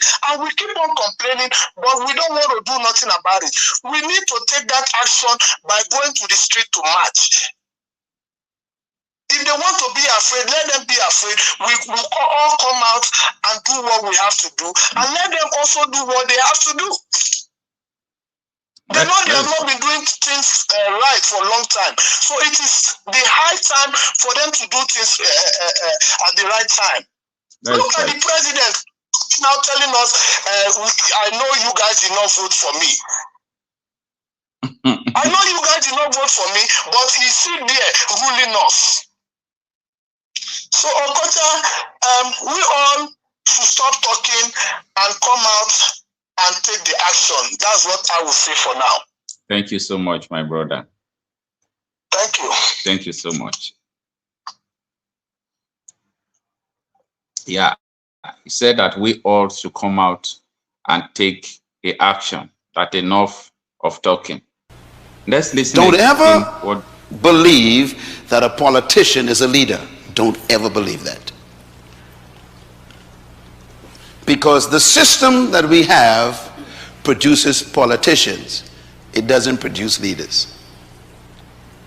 And so you can have a politician who knows nothing about leadership and he's leading you. Politicians are concerned about the next election. That's all they're interested in. That's why they cannot be leaders. But leaders are different. Leaders are concerned about the next generation. I want you to compare those two thoughts the next time you have a politician come to your house wanting to vie for your vote. Just ask him, what is your vision for my children? I will sit and listen for 20 minutes for you to tell me what it is. He will leave your house because he has no interest in your children's children. His concern is to stay in power, to keep the position, to win the next election. This is why they cannot lead. When you are going to have a conversation with a politician, you should actually try this as a test. You, by the way, as a citizen of a community, you have a right to be seen by the mayor. Hope you know that. If you voted for a mayor, the mayor works for you. Therefore, you have a right to see him. You can make an appointment to see any public officer you voted for. Did you know that? That's your legal right. If he don't want to see you, you can take him to court. That's democracy. So I want you to make an appointment to go and see your mayor. But in Nigeria, there is nothing like democracy. Democracy don't work. Democracy don't work in Nigeria. And in Africa, the Western democracy is suffering. The democracy is against the people. Most of the time, when people are defining democracy as a government of the people, by the people, and for the people, I say this is not for Africans, especially Nigeria. Because the democracy I know is not the government of the people. If this government is the government of people, the protests like this will never come. Because the government is not the government of the people. And the second clause in the definition of democracy is the government by the people. This government is not by us. He's not the man people voted for. He's not the approver of the people. So people, they know how to manage and get power. And that is why nobody should even mention democracy in Nigeria. And that is why when so many people were talking about Tinubu fought for democracy, Tinubu fought for them, I say, hey, shut up. What are you saying? Do you know the meaning of democracy? They fought for power. They did not fight for democracy. They fought for power. They were wresting power from the military regime. That was not democracy. If they fought for democracy, how can someone who fought for democracy will come out and say, grab it, snatch it, fight for it? How can someone who fought for democracy will engage himself in undemocratic acts, preventing people to vote, doing all sort of things, turning everything upside down? Nobody should deceive me about June 12th. As far as I'm concerned, you see that June 12th, this is my opinion, it is a fraud. June 12th is a fraud, the greatest fraud. Because you cannot wake up and you went there to fight for power, you turn around and you tell people that you were there fighting for democracy. And now the democracy you are talking about is already at your doorstep. It's already at your doorstep and you can't do anything. It's very shameful. It's something that we all must understand. We educate ourselves, emancipate ourselves, so that we know the truth. We have been lied a lot. We have been lied a lot. Please let me get some calls again. Let's hear what people think about what is going on. Paris TV, good morning. Thanks for joining us. Michael Ogbago, good morning. Thanks for joining us. Ugandan Vibes, good morning. Thanks for joining us. So, let's go back to what Tinubu said, that is going to shut the internet. Well, not that Tinubu say it direct, but this is what they are discussing. This is what they want to do. It is the federal government. I think it's better for me to put it like that, the federal government allegedly said they want to shut down the internet space. If they eventually shut down the internet space in Nigeria during this end bad governance process, I want people to bear it in mind that there are so many alternatives for you to boycott all those shutting down. You remember even when Nigeria stopped Twitter from working from Nigeria, Muhammadu Buhari's administration, people boycotted it. People make sure that you use VPN to access Twitter. People use VPN to continue to use their account and do what they want to do. So I believe that if government want to shut down the internet space because of the days of rage that is coming, there are so many ways that we can use to boycott it. And I think if you are using Starlink, you'll be able to boycott it. If you are using some VPN, we'll be able to boycott it and your number will be on roaming. So I think we have to do more research. We have to do more research about it because we really don't want a situation where the government will have upper hand to sabotage this protest. A lot of things have been going on in Nigeria. Hunger everywhere. Nobody's talking about the hunger in the land. That is one of the most difficult things. Hunger, food. And the government said they want to share palliative. Look at the palliative they share. If they want to share like half bag of rice to 200 people. So 1 spoon, you cannot even receive 1 spoon of rice. I mean just 1 spoon. You can't have the 1 spoon. The mothers of children, they are suffering. Many of them have so many children. They are suffering. No help.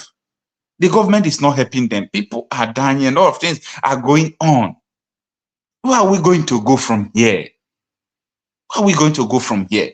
So this is an opportunity and there is no going back about it. There is no going back to this protest. There is no going back. If anyone wants to discourage you, tell the person to stay at home. We are not against people who want to stay at home.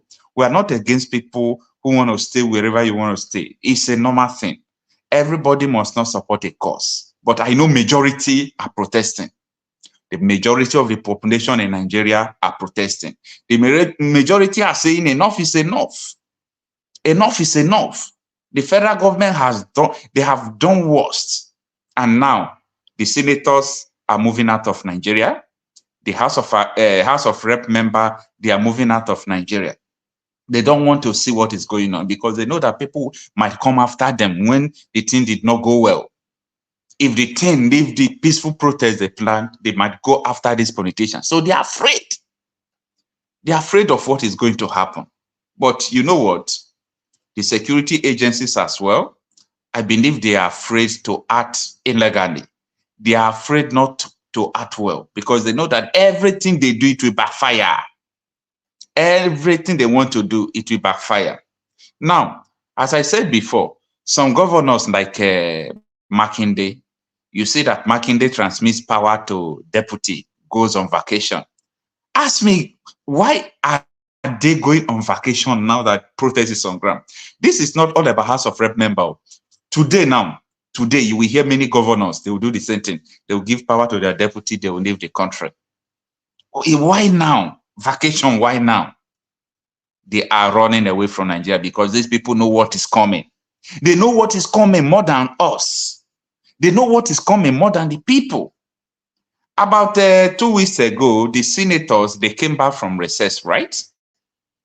They came back from recess. Why have they declared another 3 or 7 weeks? They are not going to be on seat because they know that this thing is going to be long. It's going to be long. It's going to be long because there is hunger. There is hunger in the land. too much hunger in the land.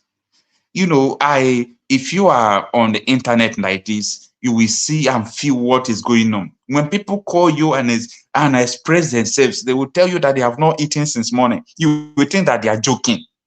When people call you, they will say, "Oh, brother, I've not eaten since yesterday." You will think that they are joking. They are not joking.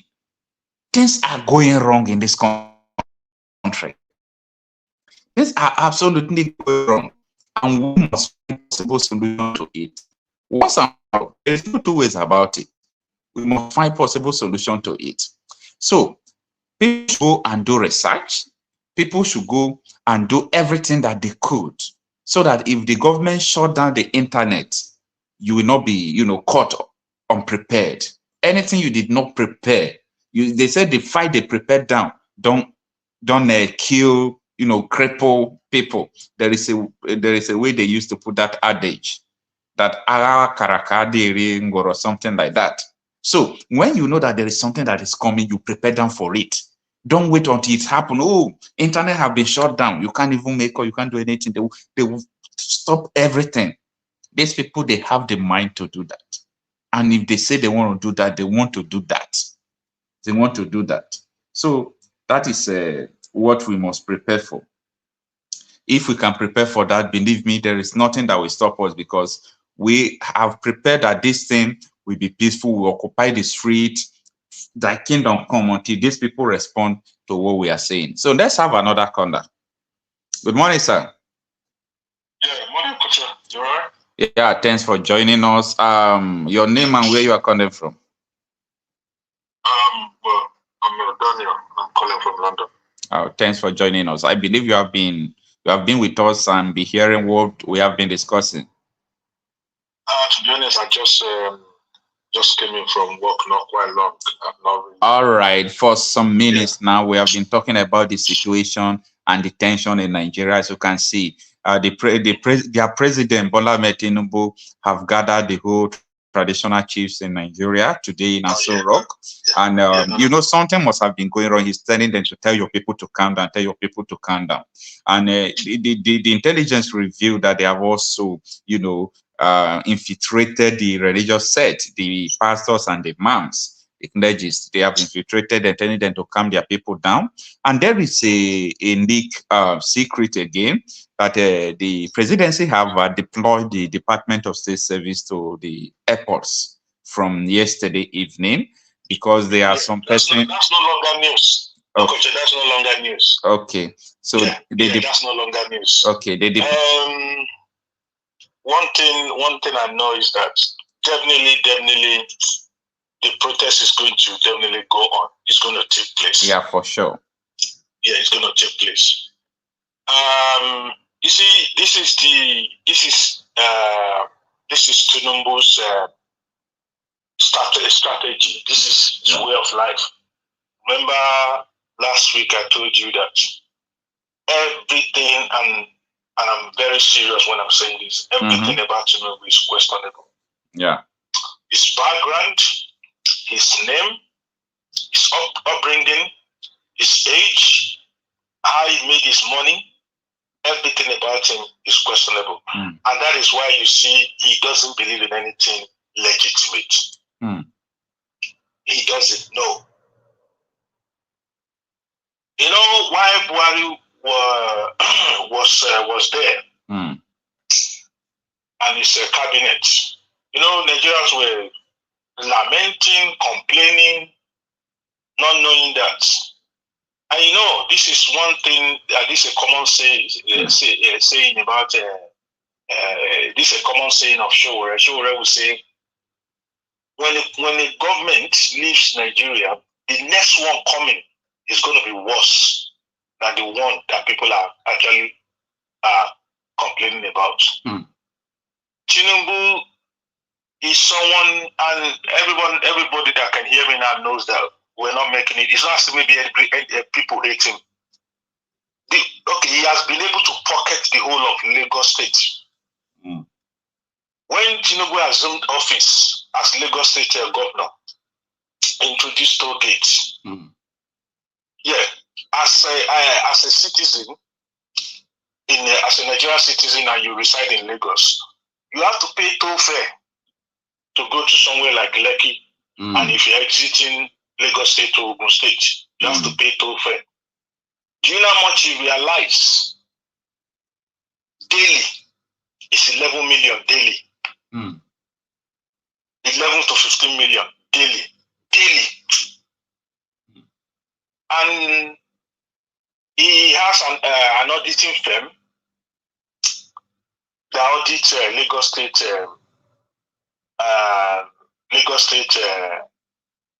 accounts. Revenue. Revenue, yeah, that's the word I was looking for. Revenue. And this is the question that I normally ask: that okay, is there no Ministry of Finance in Lagos State? That's their job. It is their job to audit the account of the state accounts. But let's forget about that. So his lifestyle so far, you can even be looking at him as a person. When you see him, you can see that he looks weird. He's the only person that gave birth at the age of 9.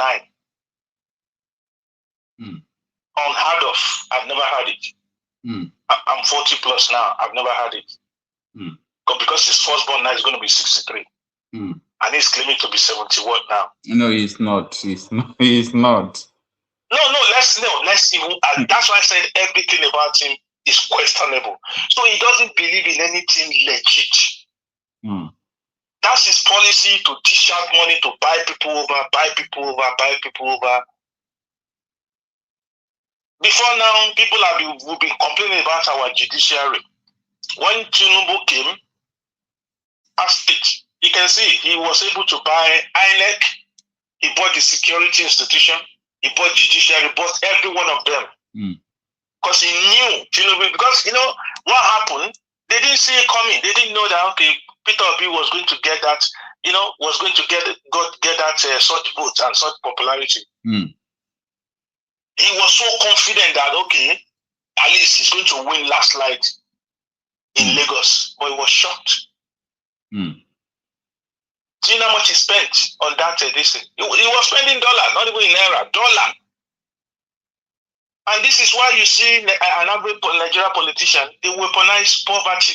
It's deliberate. All this borrowing of money and they don't execute any plan or whatever, any project or whatever. It's deliberate. So that they can keep using the people every 4 years. So they subject them to their order. So whatever they say, when they say, okay, jump, they ask, how high do you want me to jump? That's why you see. And now you can see, when now they are jetting out of Nigeria. We had a brief meeting today. And we've been told, with Mayego, we've been told to tell, our friends, our family that are working at the airport. You start seeing them, we're going to disgrace them. Personally, I've been able to inform my cousin that works in Gatwick and the other one that works in Stansted. Yeah, unfortunately, I don't have anyone that works in Heathrow. But the one that works in Gatwick and Stansted, I've informed them. And they said, yeah, they had it already. So once they come over, we'll disgrace you. This is not Africa. Come over. The moment you see them, just pull out your phone. It's video. Don't put your hand on anyone. You can't touch someone.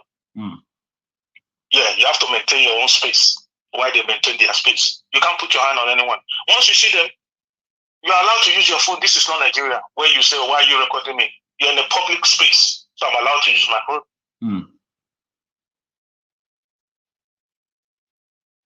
And with the Oro whatever that is coming out,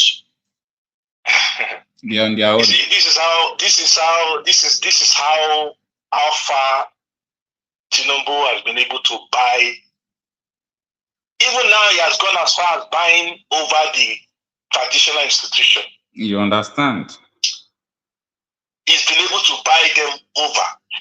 They used the Oro during the election. Yeah. Now, again, I said it, I knew it was going to happen. Because he's a desperate man. Tinubu is a desperado. Tinubu has got no blueprints or whatsoever. He has got no plan of how to grow Nigeria, of how to govern Nigeria. He just wants to, all these ancestors, there's one thing they have in common. That title, that status to say, okay, I was once, when, this is why I laugh at Nigeria elders, not just the politicians. You see when they are addressing themselves, and this is why this is one thing that I like about Peter Obi. You see you see them dishing out titles, Your Excellency, your GFR, CFR, MFM, FM, whatever, all these things. But all these people, ask them if they've been able to impact the life of people with all these titles. Nothing. They have nothing to show for it. They have nothing to show for it. You can see his body language whenever Tinubu attends any international summit or whatever that has to do with Nigeria. He looks weird because he doesn't. They don't regard him. He looks weird. You can see the way they just kind of box him in one corner because he knows. You can see from his body language. So pathetic. Yeah, you can see from his body language. What has he got to offer? Nothing. And that is why you see he has now used his government now to compensate people. That's why you see current and past criminals, they all converge to make up his cabinet. Don't be surprised that Beta Edu will be back soon. Just watch. They will tell him to lie low. He's back now. Yeah. He's back. Yeah. So with the euro that is coming out in Lagos, well, good luck to that. Maybe this time, you see, one thing I know that's inevitable is I can guarantee you, I tell you. Like I told you last week, that it is how we're going to kickstart it or how it's going to eventually happen. That's what we don't know. Yeah. Nigeria is going to, it's going to start from this protest. Possibly it's going to, what's it called? Develop into revolution, from revolution to civil unrest. What is happening in Kenya? Remember the population of Lagos State alone. So let them bring out Oro or whatever. Are you going to tell me now that okay, when they bring out Oro and you're standing in one street like few yards away from the Oro, and you use your catapult, the Oro side will come out, he will remove that thing from the head and run. I'm from the barrack. I know what we do back then. This time, well, let's see. I don't see, because when it's like one of your callers said, when it's Christmas, the Christians they wouldn't say no, you can't come out. There's nothing like curfew. Yeah. When it's Muslim this thing, they don't say you shouldn't come out. So it's so obvious. This is how desperate Tinubu is. And it's so sad and pathetic that you still have some people queuing behind him to say, oh, Lagos State is our state, go back to your state. As if you don't have Yoruba people in other states. Or you don't have Yoruba in the north. This is how shallow and myopic these people are. They are. We call them crumbs chasers. Once you give them stipend, that is it. This is why you see the politicians keep weaponizing poverty. Because they know they will need them every day. They need them every time. They can beckon on them, Yeah. They know. Well, let's see how it pans out. Let's see. But this time around, like I always say, I'm so glad that it's kicking off from the north.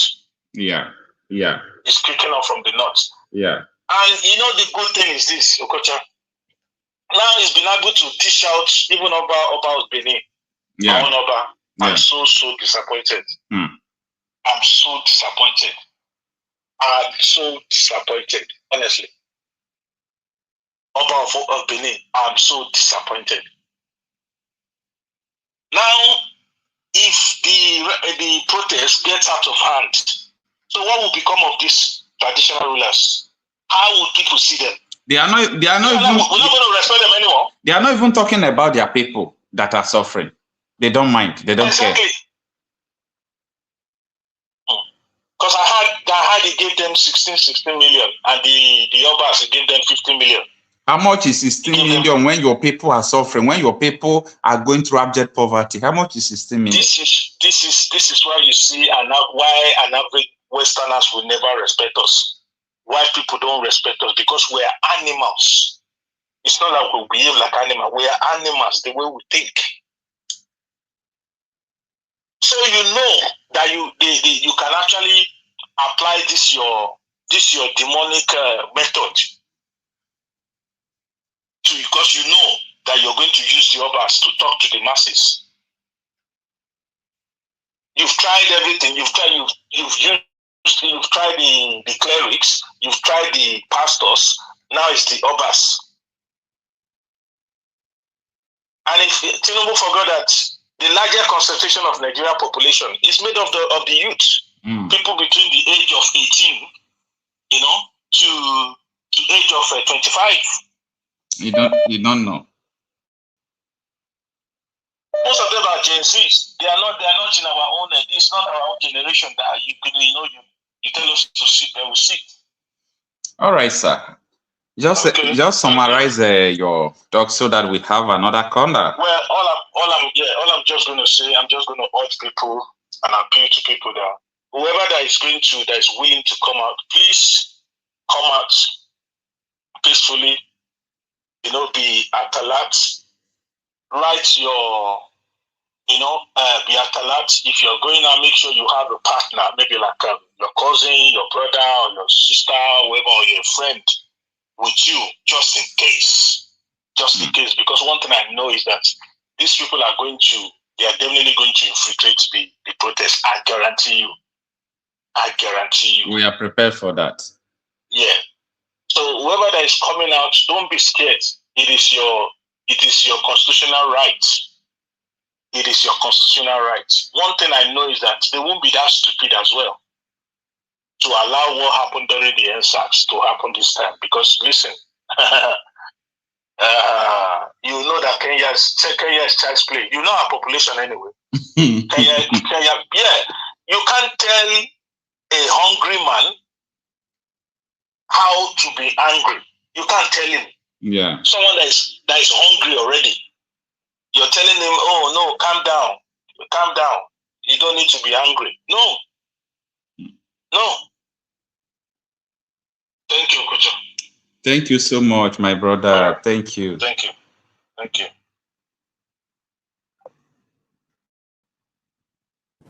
If the law keeps breaking the people might need to break the law so that they can break free. Apartheid was legal in South Africa, but it was breaking South Africans until they broke it. Slavery was legal. In fact, not only was it legal, slavery is also ecclesiastical. It's in the Bible that you should respect your master. But when slavery was breaking people had to break the law of slavery. So if the Nigerian law keeps breaking the Nigerian people may need to break the part of the law that keeps them broken all the time. And that is why I keep advocating mobilization that do not come only during elections. In other serious countries, if elections are rigged, the person who rigged the election cannot walk away. You get my point. Yeah. And Let's have another corner. Good morning, sir. Hello. Good afternoon, Okocha. Good morning, sir. Please tell the viewers your name and where you are calling from. My name is Kenny. I'm calling from United States of America. All right. Thanks for joining us, sir. Talk to us. First of all, your discussion today is very, very educating and instructive at the same time. Very, very instructive. I really appreciate it. Thank you, sir. I I cannot but stop. I cannot stop listening to it, regardless of what I'm doing. Thank you, sir. It's very, very amazing. And you have brought in some colorations to your platform, which is making your platform very interesting. So keep it up. Thank you, sir. All right. Second, I want to comment about the call from the guy from Sowore who talked about the military, the real military and infiltrated militaries. The what do you call it? The repentant Boko Haram members. Boko Haram members. You know that a house divided against itself cannot stand. Already the military is divided. Yeah, as I'm talking to you, the military is divided. And the military is tired of Nigerian politics. They want to liberate themselves from Nigerian politics. And what does that mean? It means that the military is not happy with the politics of the day. And what could be the result if they are not happy? Yeah, the result is that they will be out to protect the people. So if any infiltrated military shoots any protester, the military will fight that person. I'm damn sure of that. I want you to know that this protest, you know that naturally a protest should not be given a specific date. The protest most of the times comes abruptly or unannounced. But this protest is a date was given to it, a tag was given to it. I remember that before this hashtag end bad governance became popular, there are three hashtags that they were thrown into the air for people to see the psychology of the people. And bad governance was thrown into the air. Days of rage was thrown into the air. Revolution now. Tinubu must go was thrown into the air.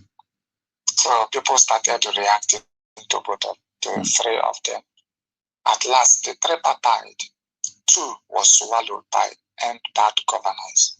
So what does it mean? Because the other two represent revolution. And bad governance is protest. So, and 8 days of rage is by the side. And Tinubu must go is by the side, waiting for the outcome of end bad governance.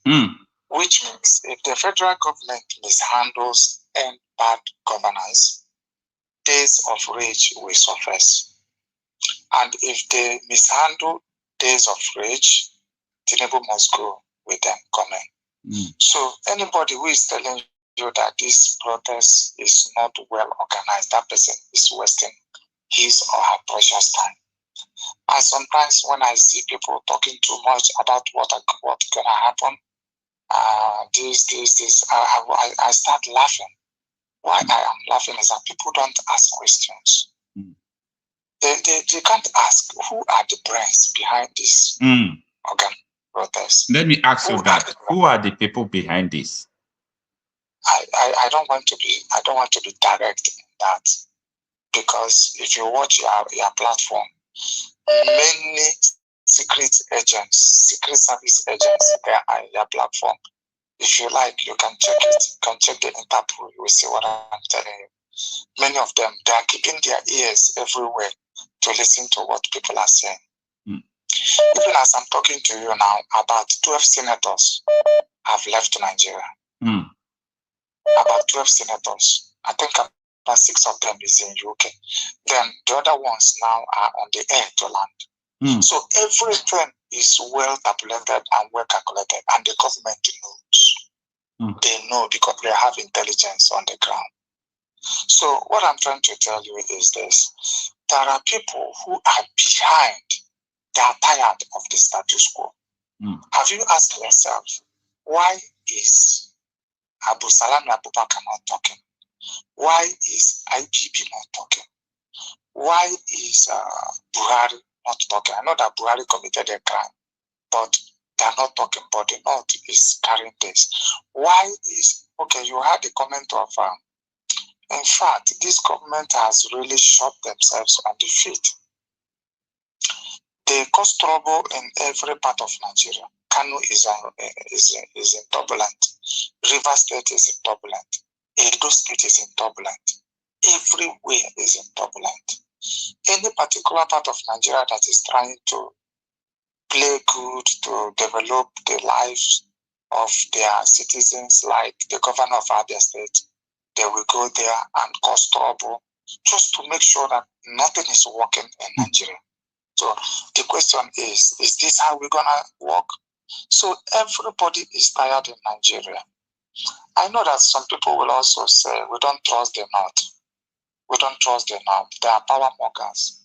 They want the power. My brother, what is about to come is no longer the North you know before. What is about to come is no longer the North you know before. Because these are the new technology, youth technology, what will I call it? Technological youths. They are enlightened youths. If they are not enlightened youths, they will not listen. They will listen to their imams and their leaders. But to tell you that these are enlightened youths, they sent their imams. They sent them to nowhere. And their political leaders, you know, they listen to their political leaders. They don't even listen to them. Atiku just came out to make a comment in order to feel a kind of identify himself. Now, so I know what. Sir, sorry to interrupt you. I want to ask you a very vital question. You hinted at, but you did not go down to it. Why is it that the likes of Abdul Sandami, Babangida, Obasanjo, El-Rufai, and Buhari, so many people, they have not made a single comment about this protest? What is cooking, or what? Where are they? What are they doing? Now, you know that during the time of Buhari doesn't talk too much. Yeah. But there is a comment he made, Nigerians will miss you. Nigerians will miss me. Yeah. Nigerians will miss me. Buhari used to say that Nigeria will miss me. Yeah. Why was that comment? Because they know what Tinubu is capable of doing. So now, Tinubu started his administration by fighting the North. And he wanted to destroy the political structure of the North so that his own structure will stand. From the day one Tinubu was inaugurated, he started thinking of 2027. And Tinubu practices what we call Machiavellian philosophy. The end justifies the means. So he will start on time to plan 2031. So unfortunately, he did it in a wrong way. That guy is a genius. Tinubu is a genius, but he's an evil genius. Any leader who cannot feel the emotions of the people he is leading, that person is heartless. And any leader who has no empathy and sympathy does not deserve to be a leader. So what I'm trying to tell you is that all these people we are talking about, they are quiet because they know that what is coming is bigger than Tinubu. And as I'm talking to you, his administration already, they know that what is coming is not protest. It's something more than protest. So they know. That's why he's trying to recover the money he spent during the election. He spent a lot of money. Whether right now what he's saying is whether I finish my tenure or not, let me recover my money. First of all. So that's why whatever you are saying, he doesn't care. So I will, through your platform, like to inform people that they should not worry. The whole thing has taken care of itself. You will see how the thing will roll. It's already moving. All right. Now, the last question I want to ask you is all about the DSS issue that they have ordered to go to the airport to wait for people who are coming from diaspora. What advice do you have for them? My brother, forget about that. Those who will take care of that, will take care of that. If they like, they can send all the, even let them send the USSS, let them go to the airport. Go Sarah. What will be. It's already late. That's all I can say. I don't want to go further about that. But I want to tell everybody that what is about to come will be very nice. Why I said it will be very nice is that there will be a drastic change in our political structures after this demonstration. Yeah, there will be, because the Tinubu I know, which of the, I think 14 or 12 demands do you think he will meet? They are difficult for him to meet, because if he make those demands, he can't meet up with what he wants. He can't meet any one of them. Is it INEC? Is it regional government?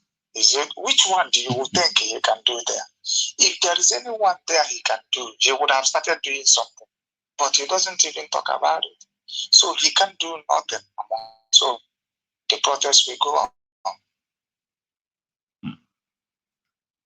Wow. Thank you so much, sir. Thank you for this wonderful revelation. Thank you for your information and the way you narrated it. Yeah, thank you. I appreciate your channel. I really appreciate it. There are 3 platforms that are trending right now. 3. With this protest, this protest that is coming has kept these 3 platforms I'm going to mention on a high pedestal. Your platform, Mayogun, you know Mayogun?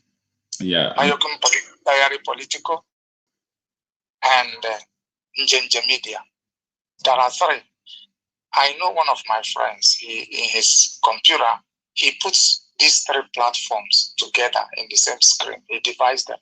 He listens to them. So that is like, nice. You know, I'm just starting. Those people you mentioned, Mayogun has been doing a good job. Mayogun has been doing a good job. He's doing a good job, man. Don't ever say that you are starting. You will understand what I'm talking during the protest. When the protest starts, you will, maybe if you don't take time, your platform will crash because of many people that will be there. Okay, I hear. That is a revelation. So prepare for that. All right, sir. You know what I mean, that it will crash? Yeah, I understand. Because of too many people that will be attending your platform at the same time. It's all right. You know, when you have too many people, when you have too many people, it clashes. So you have to work on that. Ask people how you expand that. Okay. All right. Thank you, sir. All right. Take care. All right. I really appreciate it.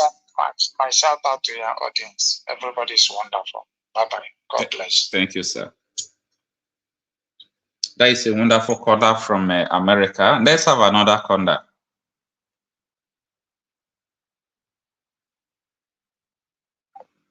Trying to connect,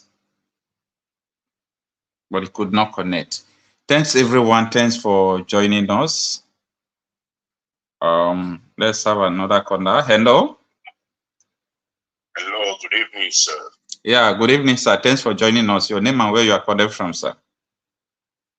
I'm very happy to speak to you today. I've been watching you for a long time. Thank you, sir. Thanks for joining us. Or thanks for calling. Since you have been watching, since you have not been calling. So thanks for calling us today.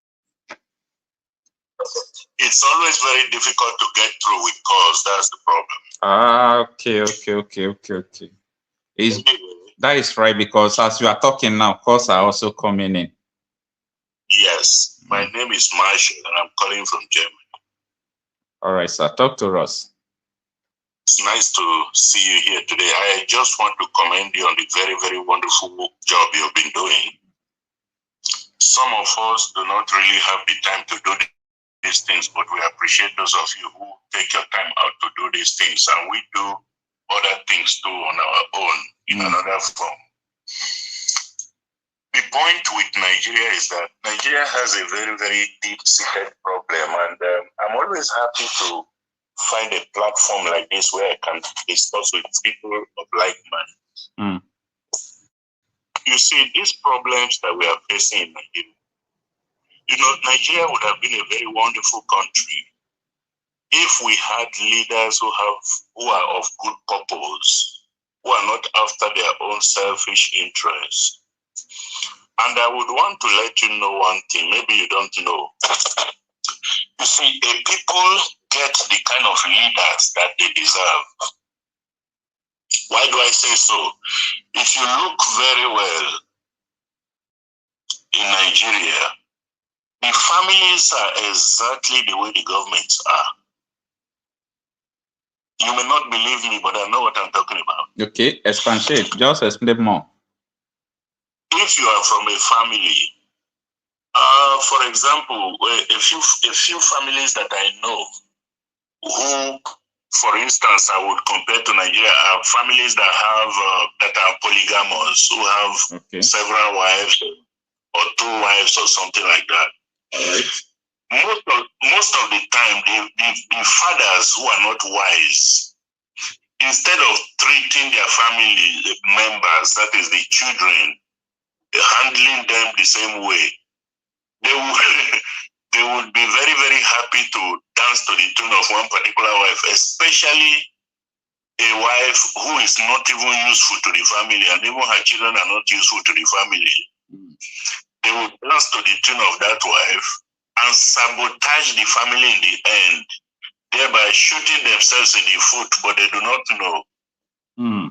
That is what exactly is going on in Nigeria. If you look at Nigeria, well, to be very, very, very direct with you, I am from the Middle Belt. Okay. And being a Middle Belter, I am not happy at all with what is happening in Nigeria. Okay. And I have been living in Germany for, let me say, about 30 years. Okay. And I see the things that I've been seeing since my childhood. They still persist. Nobody is even having the agenda of trying to say, okay, the Igbos, the Hausas, the Yorubas, let's bring everybody together so that we can form a formidable country that will move forward. Who is going to do that? Who is supposed to do that? The leadership. But we don't have leaders. You know why they won't? You know why they won't do that? Because you will stop them from eating what they are eating. I know. You see, the problem is that like the Bible always says, the rejected stone will turn out to be the cornerstone. And I'm talking particularly about the Igbos. I'm not an Igbo man, but each time I think about the situation of Nigeria, I have become an Igbo in spirit, because I am fully in support of their cause. How would a country have 3 major tribes and one? Okay, I'm not from a major tribe. I am Idoma. Okay. But how would a country have 3 major tribes, and they will be treating one particular tribe out of the 3 as if they are lepers? They would allocate resources. They would not allocate to them. They would allocate this. They would not do to them. They would. Okay, if you look at, for instance, in Nigeria, the North, if we have to be very, okay, let me be very frank. Everybody has mineral resources because we are basically primary producers. We don't produce anything manufacturing. We depend on resources, natural resources. Everybody in Nigeria has natural resources within its territory. But because of this rent system, this quota system, Everybody is depending on the raw materials from the Delta areas. Well, somebody like me, I'm not happy about it. Why? Because, for instance, I am a complete Nigerian. My father is from Benue. My mother is from Edo. I schooled in the East. I schooled in the West. I attended universities in the North. I speak many languages in Nigeria. I speak Ishan, I speak Bini, I speak Idoma, I speak a little bit of Hausa, I speak Yoruba, I speak Igbo, and so on. So because of the little education that I've gotten to, I don't feel like, in my place they make a proverb that there is no chicken that will see you roasting a little bird in the fire and will be happy with you. Yeah. Because when they see the bird's leg for air, you go to say, I know be my picking with this. This thing don't leg like my picking, you know that kind of thing. So now say they do me. A human being is a human being. Okay, is there a way that I would say, okay, now I'm from the Middle Belt and I'm in Germany, then I will say another German, a white German man is much closer to me than an Igbo man or than a Hausa man or than a Yoruba man? No way. There is no way that can happen. It is my place first. Even though I hold a German passport and I've lived here for a long time, my place first. But the problem is that if you go to your place, other people have priorities before you. Even other Germans who are white, who have a German passport like you, if you don't stand your grounds in Nigeria, they will get a contract before you. Though I'm not the type who believes in government or contract or anything like that. I don't believe in those kind of rubbish. All those they are fraudulent contract that you would do, and when you are 70, they'll come and arrest you. I don't want those kind of rubbish. So what I'm saying is that if you look at the way the government behaves, is the way our parents behave too in Africa, in Nigeria especially. You will see that when our fathers were growing up, even at the age of 20, 25, they already started recognizing them as elders. They would call them and tell them to come and look how they settle disputes in the family, how you do this. They will give them respect. Like when I was very little, I used to see the kind of respect they used to give my father. And as children, I used to think my father was around 90 years of age. I know you thought the same way too when you were a child. We thought that every father was a very old man. But when you grow up and you are 30, 40, 50, and that same father is not behaving as if he's trying to give way at all to, even though you are highly educated and you are reasonably comfortable financially, he doesn't even behave as if he wants to give you the chance to even participate in family matters. Okay. He still wants to be treating you like a baby. Okay. Except when they need money, then they'll call you. You understand? Okay. If they don't need money, you are a baby. That is it. Okay, tell us the solution to all this problem you are highlighting. What do you think we should do? Just tell us like within 3 minutes so that we can receive another call. Yes. To be very, very frank, if you ask me quite frankly, and I really want to tell you my mind, the problem in Nigeria is an interlocked problem. It's a very difficult problem. It takes a leader and people who have mind like us. Unfortunately, I'm not a politician. Even if I were, I would not practice politics in Nigeria because I don't know how to lie so much. Okay. Or I don't know how to go into power and start thinking that if I do this, how some people will complain. Why will you complain? Is it your money we are using to take care of the country? I will do what I feel is right. But unfortunately, because of their selfish interests, nobody is able to do that. The only person who would have been able to behave like that is Obi. But you see the reason why they don't want to be is just exactly what I'm explaining. Because he will not be influenced.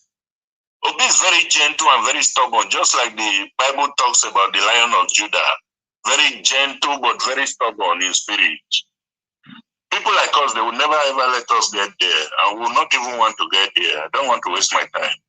The problem with Nigeria is this quota system, this favoritism, If we can just have somebody who would look at everybody as one, like if I were the ruler of Nigeria, if I were, for instance, the president of Nigeria, I would not see the difference between an Igbo man and an Idoma man and an Ishekiri man. After all, I'm part of all of them. My mother is Ishan. I speak Ishan very well. My wife is Bini.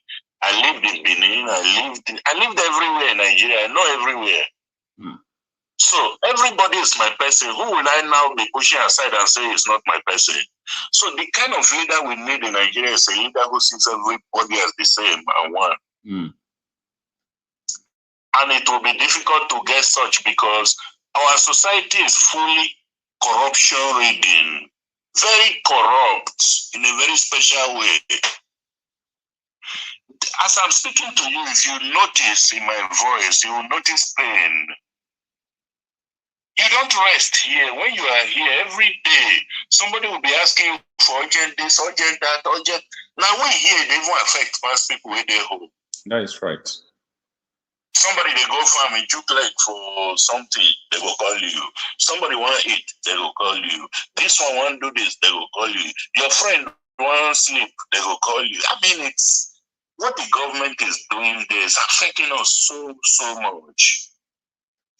We need to put hands together and make sure that this coming, we hope that it really happens. This coming, there is no need to hope. It is a daunting. Because I've been, whenever I'm in the office, I'm always tuned in to Nigerian news, to channels like your own. I'm watching like 7 channels at the same time with my work. To tell you how bothered I am. And just like every other serious person here who loves his home. So if it works out, we will really pray. Let it be very, very peaceful. It is the people's right to demonstrate and air their feeling anywhere in the world. But another thing I really want to say is that this Bola Tinubu that fraudulently got himself into that place is not deserving of being even a local government chairman in Nigeria, even a councillor. Somebody will not go school, where they lie saying go school. And all of us know we are not babies now. At least with a degree, somebody should not think that we are idiots now. I'm not a judge, but when I listen to everything that happened, I know that that guy never went to school one day. Nobody can convince me otherwise. I don't take that decision, lock my mind. That's what it be. You don't go to school. Anybody fit counter me, I don't care, but now waiting me, I believe with that. All right, sir. Until we find a way to weed out, I mean, there should be a way in Nigeria that the people will be the people to determine whether somebody is even qualified and to contest or not. The way is what we are into now.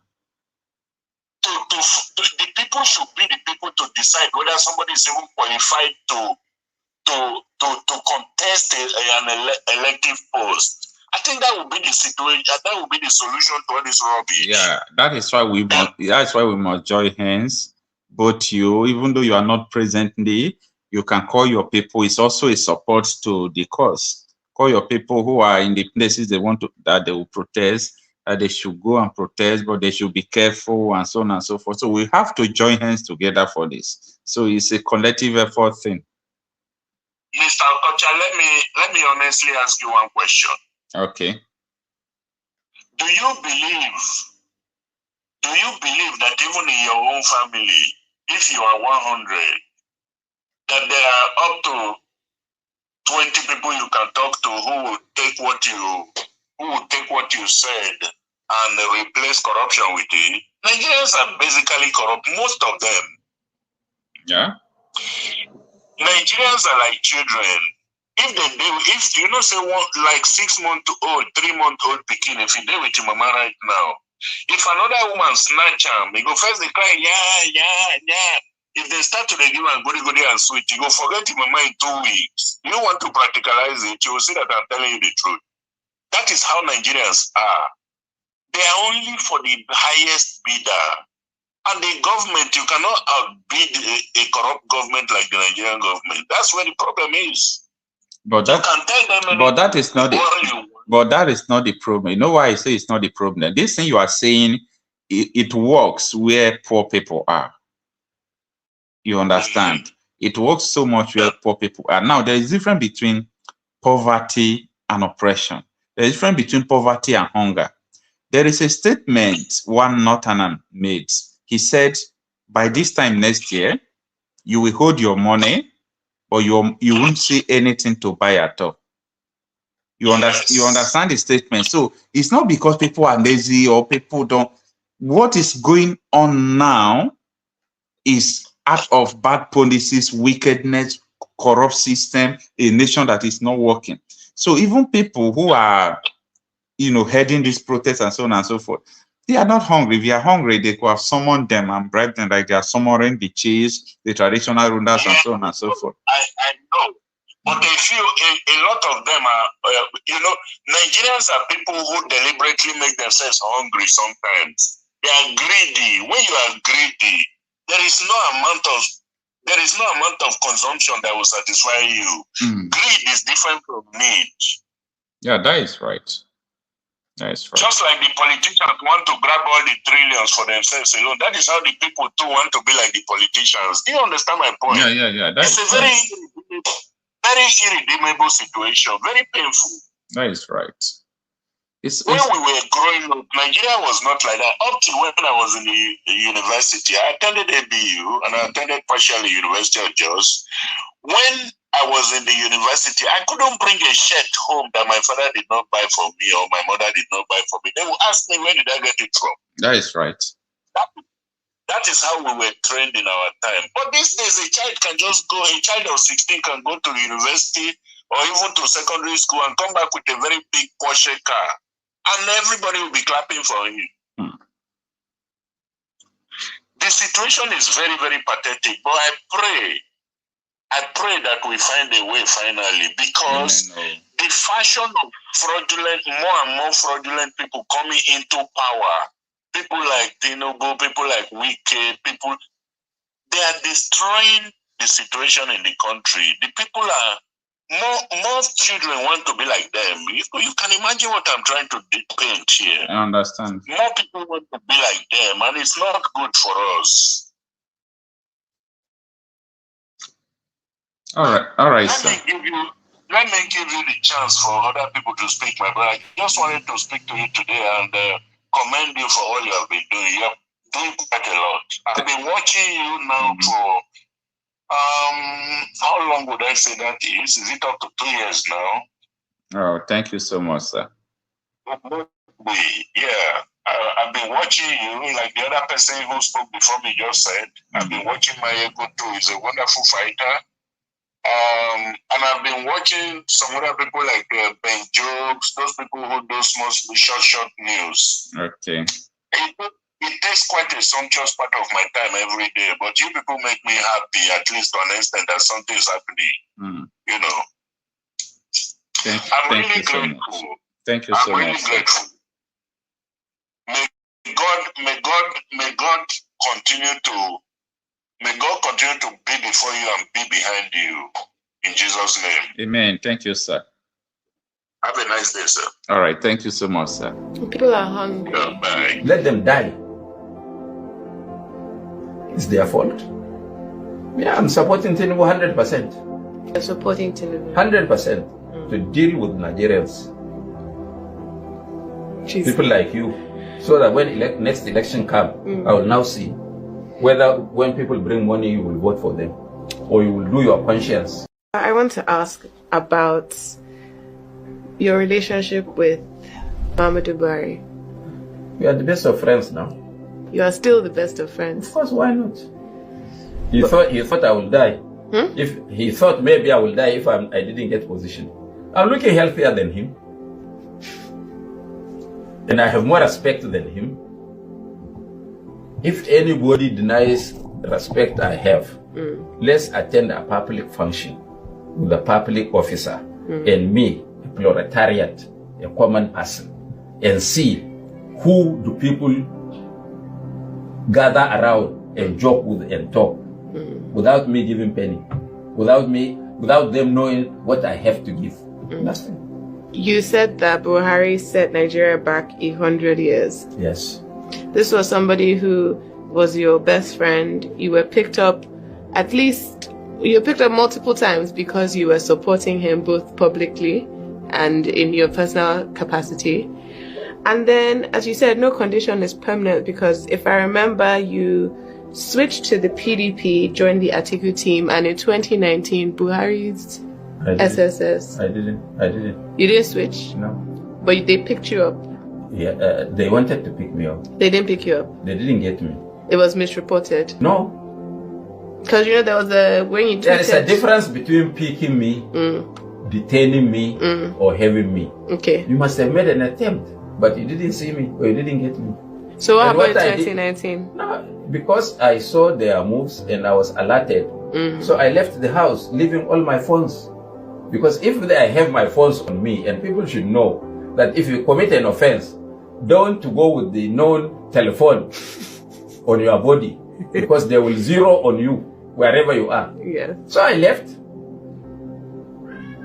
I was told, and I saw the movement. I know when they want to pick me each time. I know what they do. So I'm an experienced person in that.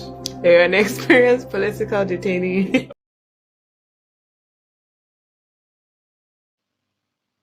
And everyone should be experienced person in what Buba Galadima just said. Let us have this call.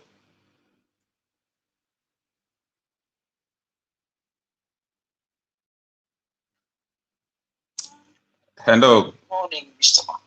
Good morning, ma. Yes, hello. Thanks for joining us. I've been seeing your call. Please tell us your name and where you are calling from. I'm calling from Lekki. My name is Martha. Okay, Sister Martha from Lekki, please. What is going on in Lekki? How is the situation over there? How is the atmosphere over there? The tension of this protest, how are you people feeling it in Lekki? My area is quiet anyway, but I was just going through the YouTube and I saw one Ogidimbo. I don't know whether you have gone through, you have seen that man's message. Okay. Ogidimbo one of Niger Delta. Okay, I've heard something like that. Yeah. And people are just trying to say the protest will go on, the protest will not go on, they are bringing tribalism, they are bringing, especially in Lagos, they are bringing tribalism as if those talking are not feeling the brunt of the hardship. The hardship is just too much. It's too much. It's too much. Going to buy snacks for my grandson. Normally, I used to use 10,000 and buy all the snacks, including fruit juice. But now, even 20,000, only buy biscuits. Buy Golden Mon, buy Cocoa Pops. And that's all. So, I don't know. But what we are saying is, when they want to protest, it should be peaceful. I remember when we protested for, what is it called? Babangida must go. Yeah. The whole people was shut down. There was no, you go out, you won't see bus. So where are they going to see people are killed if you are not on the street?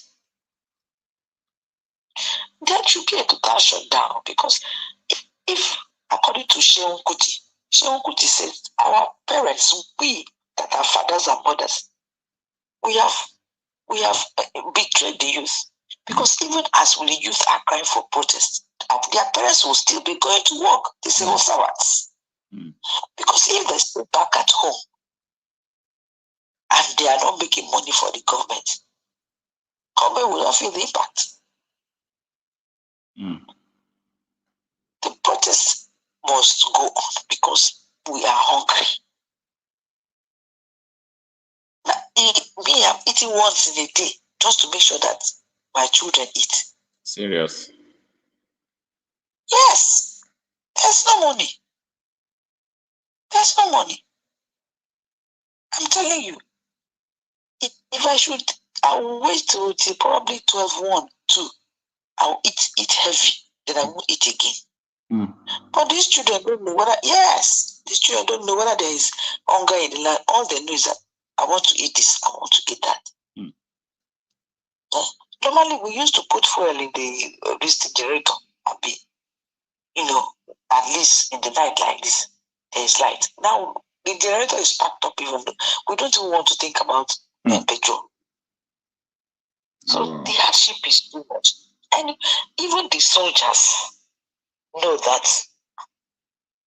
Because everybody goes to the same market. These politicians, they are not interested in your welfare. Yeah. Even the people that even the number of the politicians interested in people's welfare, it's infinitely insignificant. Might be just a percentage. Nobody cares. The army that is talking tough, they are talking the what is it called? The Minister of Defense, Defense or Chief of Army Staff that is talking tough, is talking for his pocket. So sad. Yes. So I don't know. Nobody should kill anybody. If soldiers shoot, the boys are then they para. They will go out looking for them. And also, very dark man have made a vital point this evening that the protest must go on, but we should be worried. We should be careful of, because the government is going to infiltrate their own people that want to start this arsonists.